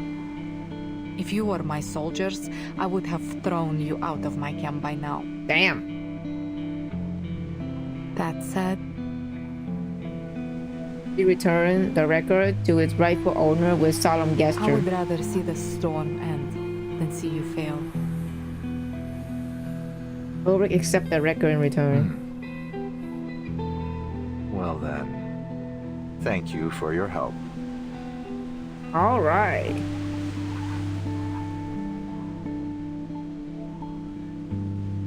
After a final handshake, Ulrich turned toward the snowfield with his car.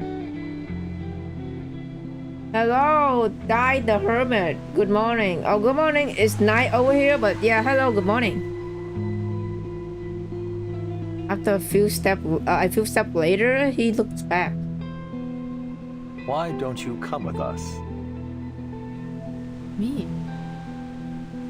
Look, we may be rushing in there like a couple of idiots, but if this works, if it really stops whatever scheme the Manus are brewing, don't you want to see it for yourself? It doesn't matter what I want. I have orders.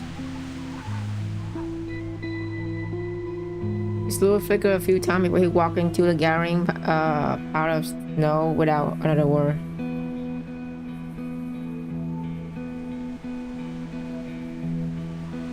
Won't you snap a salute to Ulrich?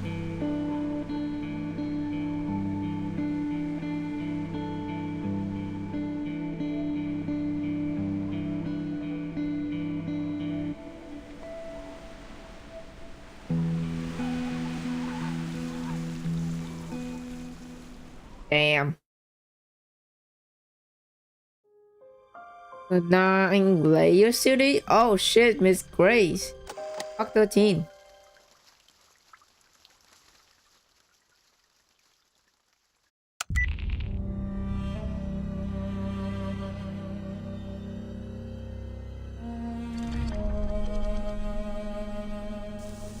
I see. Thank you, Mr. Ulrich. This is exactly the information we needed. If everything's gone to plan, the Foundation spy should already be in Antarctica. But they haven't made contact with us yet. It seems we won't be getting any more intel on the ritual from them anytime soon. Are you certain? All right. If you thought it through, I won't stand in your way. Just be careful, Mr. Ulrich. Mr. Ulrich? Uh-oh.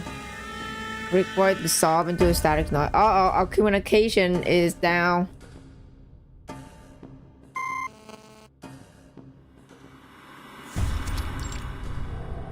City ruin. Well, here we are. Signal's gone. I can't tell if it's an issue on his end or ours. Still, we got what we needed. The ritual will take place in a sanctuary, hidden in the volcano at the edge of the city ruins. As one, the group turned towards the towering mountain at the edge of the ruin. That means we'll need to cross the city to get there.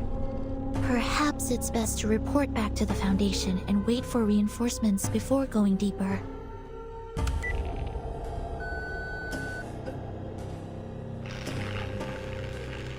I'm afraid comms are down. Could be another trick by Manus Vindicte, like the unnatural day-night cycle here. Timekeeper, maybe we should fall back. Get out of here, fix the communicator, and call for support. That would be the safest choice. But according to Mr. Ulrich, the Foundation is tied up on the front lines. I doubt they'd be able to come to our aid in time.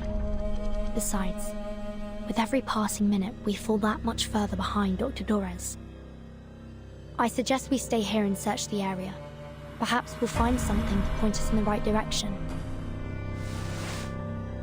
Don't scan the surroundings. Well, there are no immediate signs of danger.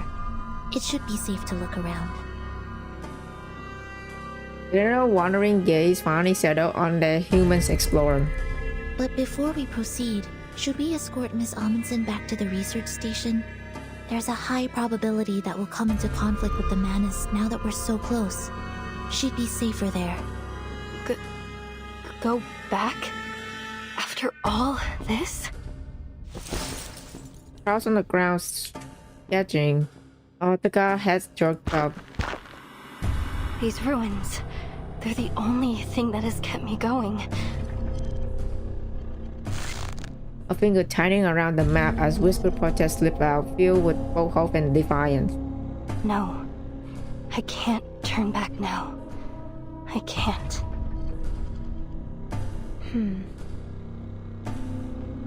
It's okay, Soneto. Nautica can come with me. We'll just look around the city's perimeter. You have my word. Alrighty. Alright. Please be careful. She nod and stride forward.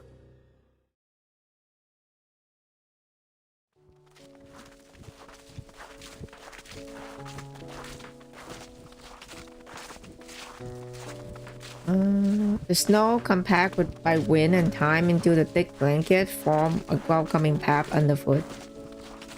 Otaka takes a breath, then leaps as gingerly as a hare.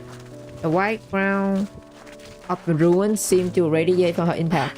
Then I can take some samples, right? Maybe even dig a little? A determined gleam flickers in Nautika's eyes. Yes, but please keep an eye out for anything suspicious while you work. The manas might be closer than we think. Oh, and before you go, let me enhance the warning incantation on you. Fernando stepped lightly onto the snow. Uh-oh.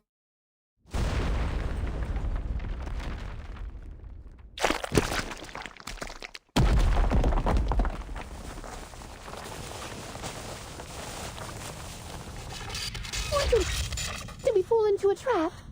Is everyone all right? My arm. Timekeeper, are you injured? I'm fine. Don't worry. The ground was probably already caved in. We must have stepped on the thin layer of ice left behind. This happened back home once. By the way, you played through this? Did you manage to unlock Buddy Fairchild the squirrel? It's a small meeting. Yeah, I got him. I got the squirrel. Don't worry. I'm good. I got the talking squirrel. I got him. The ground crashed through the snow trap, landing on a soft, semi-fluid surface. Looks like we've fallen into some underground part of the city ruins. No signal here either. We need to get back to the surface and contact the Foundation as soon as possible.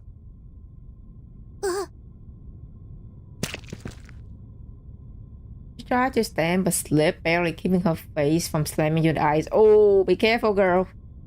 This is... Black algae! Oh. Careful. It's slippery, remember? You need to walk around it. I've been meaning to ask. What is black algae exactly? Yeah, I was wondering, like, what is that? Ose, my team's arcanobiologist, was the first to notice it. It looks like algae, but it's actually a hybrid of an ancient fungus, and I think some kind of fibrous plant. Luckily for me, she found that they were edible. This is what I ate after I ran out of food at the station. I got climbed a few steps and peered deeper into the ruin. But there's so much of it here. Look at the pattern. It looks like they've grown all the way from the foot of the volcano. She dusts off her hand and hopped down from the steps. This algae grows very fast and very violently. I saw one grow by a few dozen meters overnight. It's no wonder they can crack open ice and make those earthquakes happen. Perhaps it's a new type of arcane material. I imagine there'd be quite a debate over its classification. Alright. Let's just watch where we step. Okay. Nautica, do you have any idea where we are? Nautica produced a familiar crumble sheet of waterproof synthetic paper from her pocket. Oh, I think I do. I listened in on your conversation over the comm and filled in a few gaps on my map based on what your colleague said. Let's see. The ritual sanctuary is here, at the far end of the city, inside the dormant volcano. Manus Vindictae will surely have that area heavily guarded. And outside the sanctuary entrance, there's this. A kind of circular clearing. Probably one of their daily ritual sites. And this is where we are, at the outskirts of the ruins. Just look at it. This ancient city. From here, all the way up to the foot of the volcano. It's incredible. Just imagine all the secrets and answers hidden away within these walls. If we're going to find out anything about Manus Vindictae's ritual, the answers will be in this city. Stay close, everyone. Let's head back to the exit of the labyrinth first. Before the word are even spoken, Nautica has already begun to bound forward. Vertin! Vertin! Come look at this!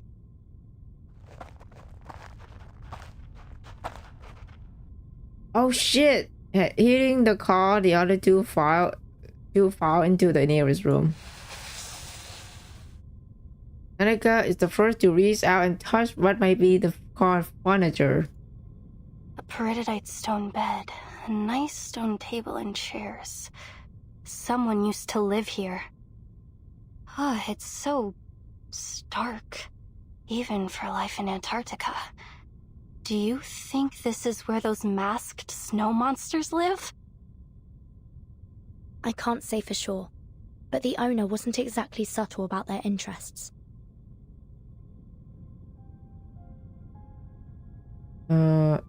On the small altar sit retort, water bath, and test tubes filled with the red and green potion. Water metallic powder was scattered across the surface. This is an alchemist's chamber. After careful examination, Senato delicately extract a manuscript beneath the alchemical material. This manuscript was written by the great Paracelsus, whose river of verses quenches our thirst for an endless life, and whispers the secret of the fountain of youth. Transcribed by... Cavendish. Oh my god! The surname. Another Cavendish in reverse 1999. Oh man.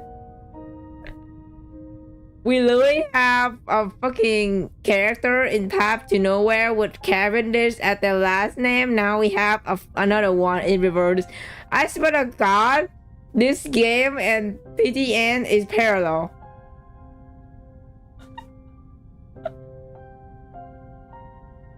See? What Matilda doing? Matilda Cavendish is here. What Matilda is doing in Antarctica. Oh man. Oh god, there's so many parallels to the other games that I also play. I love it. The Fountain of Youth.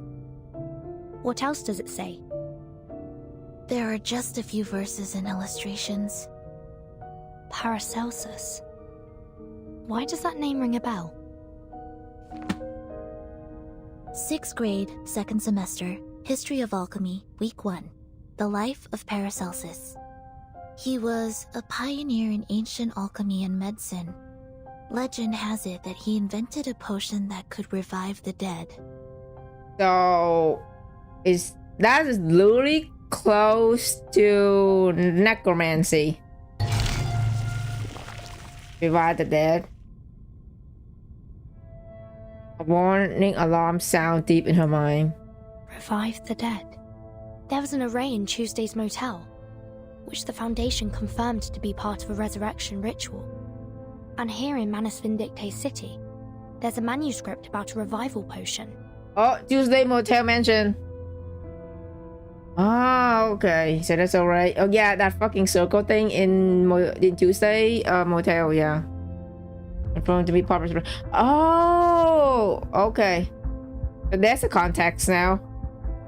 Perhaps this is what their ritual is for. To bring back the dead.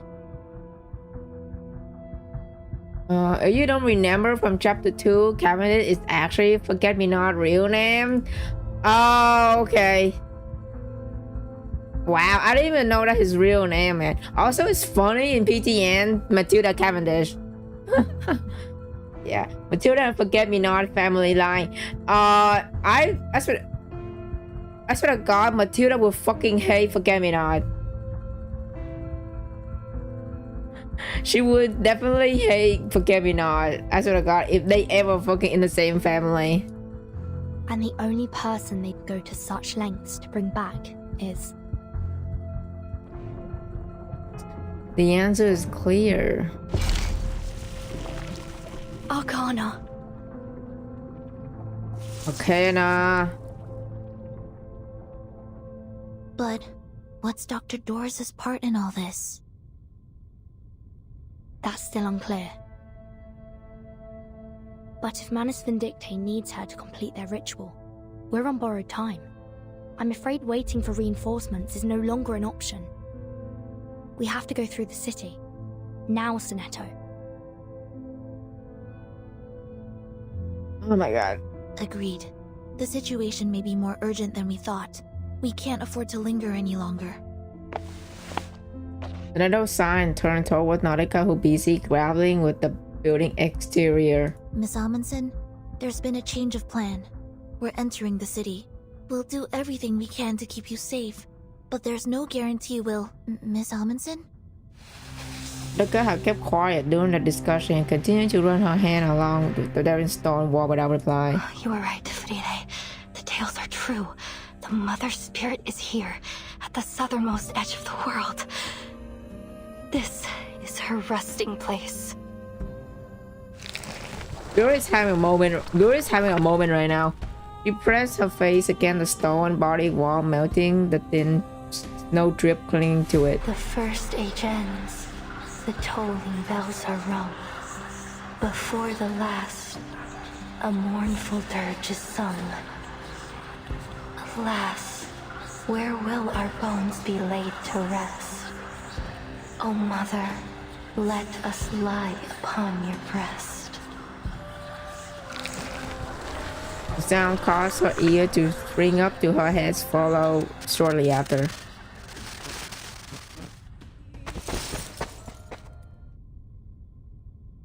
Burton, here, this place. Oh, this is the place I've been searching for. Huh?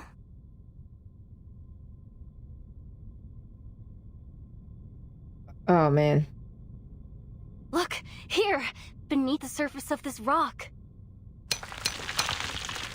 She tapped the wall with her ice axe, causing pale fragments to flake off and reveal a translucent, milky crystal beneath. Feel it.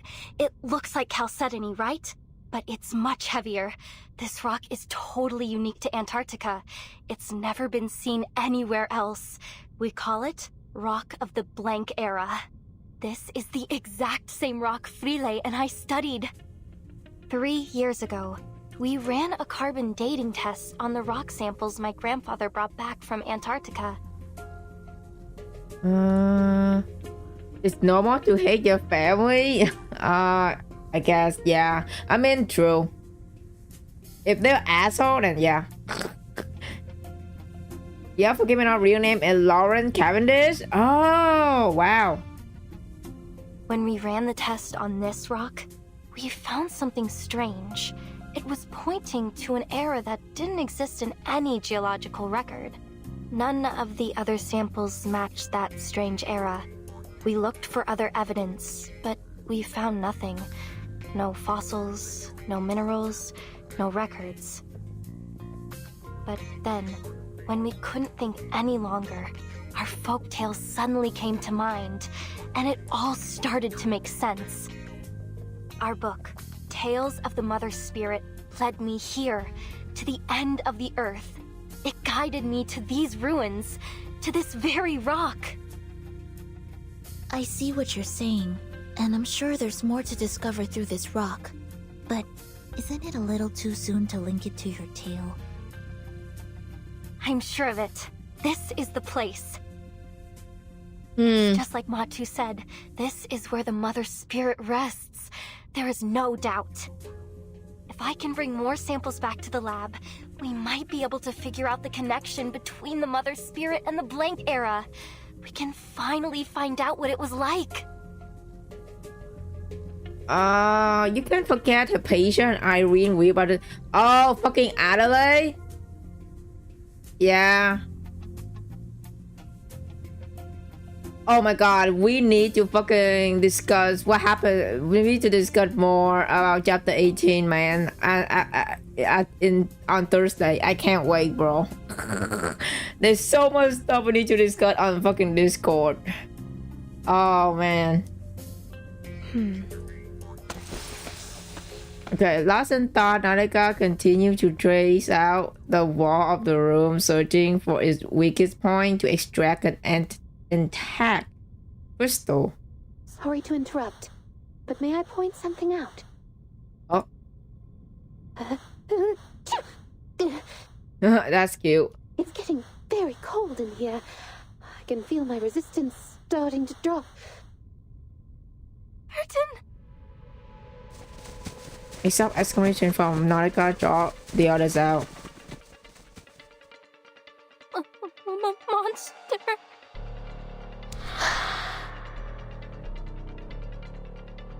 How grotesque figures stand before Naraka. Uh-oh. Stay away from her! Its face is blank, its skin appearing to have been healed and reattached inside out. Ew, what the heck? That sounds disgusting. It twitches as if watching the intruder from non-existent eye. Dobrin.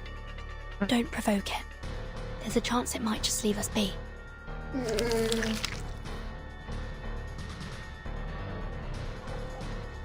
Distant playful bark echoed back to the wall, drawing a stark contrast to the scene.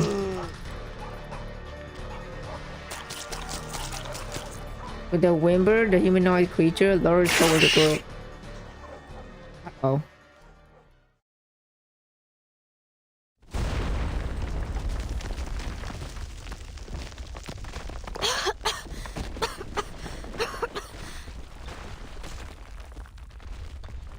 The enemy strikes shattered the weathered ground, sending them scraping up from the rubble below. Timekeeper, are you alright? Alive and well. And you? Where's Nautica? Uh-oh. They call out her name, is go unanswered. Oh no, where is she? She didn't fall through with us. She's still up there, alone. Oh god, that's not good. I don't hear any movement above us. Perhaps she's found a place to hide. Miss Radio, could you get her on the comm? I'm trying. Oh, not... Dude, the fucking signal in the case suck ass. Like, hello? That good mob brushed past her ear. Is that girl with you? Huh? Hello, who is this? Countless by a wingless mob streaming forward from a fixed direction, reflecting in the bright polar light. You're a tricky one to track, Timekeeper. Miss Grace? I recognize that silhouette in Miss Grace. I'm ever so glad you've made it this far into the continent. I'll admit, I'd be more than happy to welcome anyone from the Foundation here. He wasn't beat up by Jeep enough. Yeah, he fucking... Oh my god, I realized you... Yeah, you beat the chapter. So, but yeah. Jeep beating the shit out of Adelaide in that fucking hospital got me crying, man. I really want to talk to you about it. It's because it's so funny. She literally go to the fucking hospital to beat the shit out of him for what he did to Hela. I was like, yes, poetic justice. literally beating him in his, like his bro is literally lying in bed. She's just there punching the shit out of him. I love it. It's really poetic justice right there, man. She approaches her step, betraying a faint unsteadiness. But oh, what a pleasure it is that you, hi, Miss Grace, of all people, would be the one to show up. Grace? Is that you? Friend seemed to be recovering her breath from some kind of exertion. No. Who are you really? Kayla from the ranch? Captain Grace of the Free Breeze? Yeah, okay, so she really did borrow Kayla's body, huh? Or...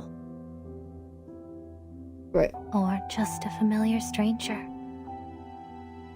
Who would ask a common moth its name? Who would even notice if it weren't drawn to the flames? So many lives have been lived through me. So many names taken. Cecily, Kayla, Grace. I've been them all. Yet never quite been any of them. So which one are you now? What's your goal here? Sonetta already has her glass feathers raised, ready to fly into attack or defense as needed. No need to get worked up. Miss Stranger reached our hand. About Dr. Doris, or rather, Miss Erd. Is Jane to Miss Stranger now? Hello? So Miss Gray is not even her real name? I have the final piece of the puzzle that will lead you to her.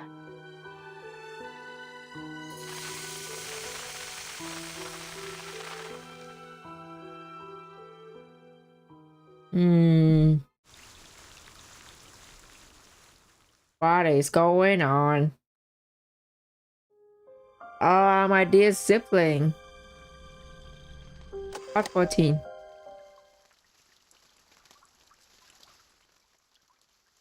When I talk about Free Breeze, also... Damn, everything is referent to Last Evening on Earth, huh?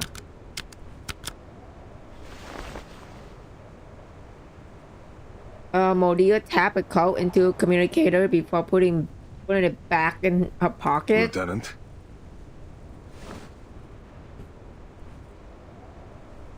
Against the howling wind, Modia stuck her curl behind her ear and turned toward the voice. What is it, Sergeant? With all due respect, what are we doing here? Our subordinate posed a simple but tough question. The crew are relaxed, warming themselves around a fire. Yet each one will be ready the moment she gives the word. We're on standby. It's a question Modia can't answer, so she turns away. We have to find determination for now. Standby for what? To capture any Foundation soldiers that make it to the shore. Then what about the ones we already captured? Why are we only holding the run-of-the-mill seamen? The other two could have been useful, but we just... You be quiet. Don't question Modir, okay? Just be quiet. See, the surgeon stopped, his eyes flickering towards the clinic where Ogric and his guard just departed. Those two? Hardly. What can an awakened researcher and a rookie guard do in Antarctica? Holding them would be a waste of resources. She directs her stare out into the white distance. Where is Danilov? Tell him to meet me at the helicopter.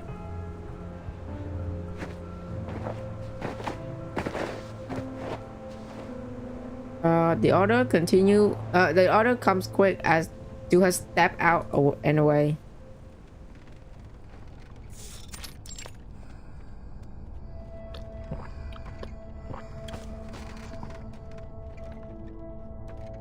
Okay. Captain Danilov long and deep sip of stew, letting the warmth linger on his tongue, making it all the worse when he suddenly tapped on the shoulder.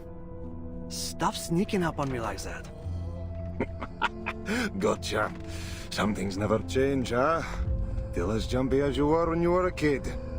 Come on, cut it out. I'm a captain now, you know? Not some kid. He set down the can reluctantly and rose to his feet. What do you want? Did the lieutenant send you? Yep. She wants you over at Canis Minor. As they pass each other, Captain Danilov cashed a muttered complaint. Lucky you. Getting to stretch your legs while the rest of us have to sit here idling away the hours. Guess that's how it is these days. Everything still seems foggy.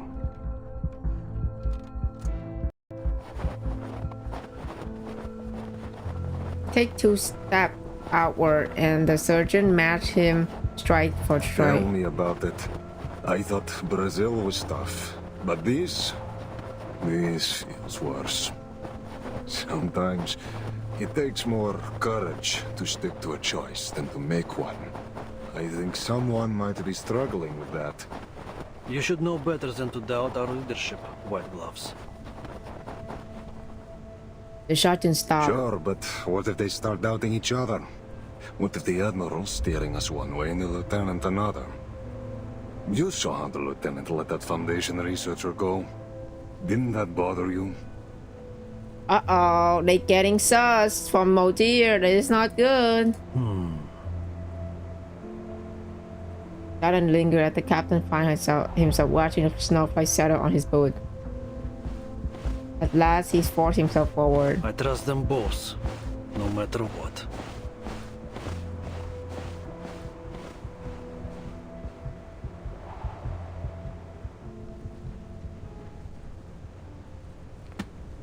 The captain closed his maintenance manual, finding himself in search of the least technical way to explain the helicopter malfunction. Your rate issue might just be a pedal problem, you see.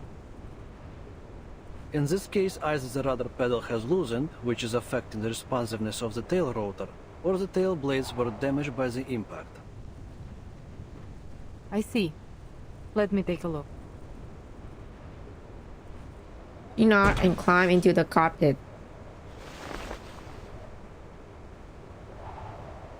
From her tool set, she drew out a small arcane item. Okay, I see you, my dear. Что было, то и будет.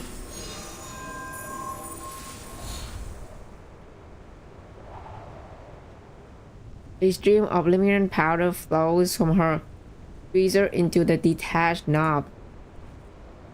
A bit of sweat formed and then evaporated into the cold air. This is more complicated than I thought. The August cube failed to activate. She shook her head and put away the tool. I would be surprised if you managed to fix it in one go. Aircraft can be tricky. Took me 2 full years back at the academy to pass theories of flight mechanics, and even longer to really get the hang of it.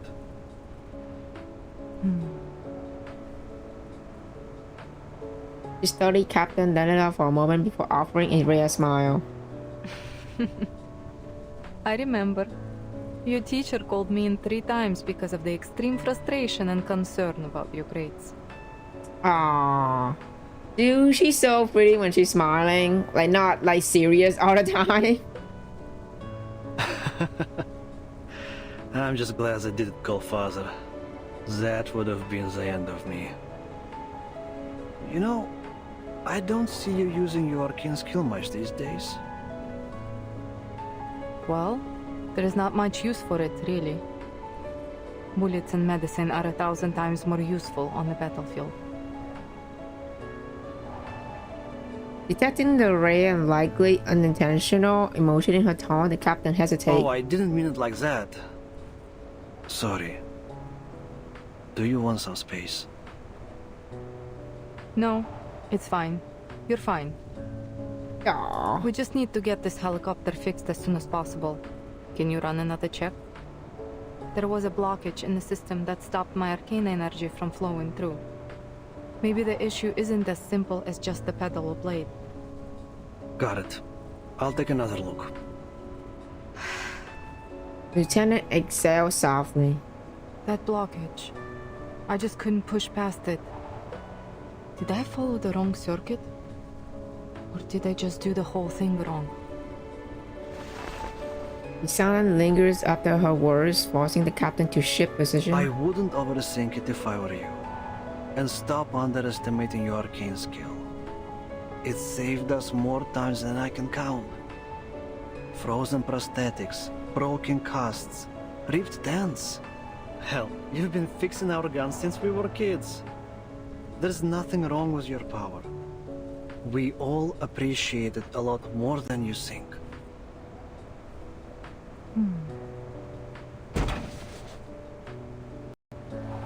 He wedged his bulk beneath the cramped seat, flashlight in hand, expecting each wire following it with his fingers. Did you get the adoption form when you were little too, Lieutenant?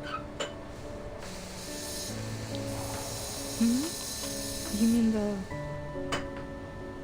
Yeah. Mine came after my parents died in 1999. Even now, I still don't know what happened that day. His tone turned light as if he telling a joke. When they brought me the death notice, they handed me an adoption form along with it. It was from Admiral Igor. At first I hated the idea.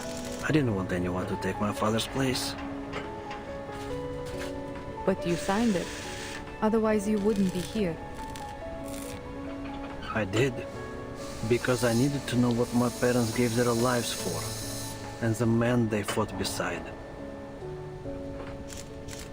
We all like. Motil kept that thought unspoken, turning her eyes down to repair tool. I've never regretted it. I'm proud of where I am. Proud of everyone in this army. They all ego children. That's why they have to. Yeah, dude, this man adopting a lot of kids. Oh man. Not because we're the best soldiers Xenos ever had. I mean, I'm sure they definitely don't think that now. No. I'm proud because we're more than just an army. Captain had disappeared entirely beneath the seat, his voice coming through muffled and distant. We're family. We Storm Orphans grew up together, trained together, fought side by side. We trust each other like we trust ourselves. Hell, maybe even more so. He extracted himself from the carpet, breathed smear across his face. Under her flickering gaze, Danilov dropped his voice. I know Father hasn't told us everything, but maybe that's for the best. The less everyone knows about his plan, the better. But no matter what, I will follow you and the Admiral to the very end. Whether it's flying a fighter into the Foundation headquarters or waiting here until the spring. I believe in him. I believe that he can take us home. And I believe in you, sister. Aww. That's so sweet. He salutes solemnly, proudly, but the smear of engine oil on his nose takes all the seriousness from the woman. Long, unfamiliar tightness rise in Motil's throat. Thank you, Captain Danilov. Our current mission is to wait here. She blinked, breathed deep, and then exhaled, a misty stream into the air. Those are our orders. Let's be sure we see them through. That's just a sweet, like, moment, like with zipping. That's so adorable. Oh man. Okay, I have to stop here. It's already late. But wow. Okay, yeah, we stop at 14. I'll continue on Wednesday. Okay, let me read the YouTube chat. What I miss?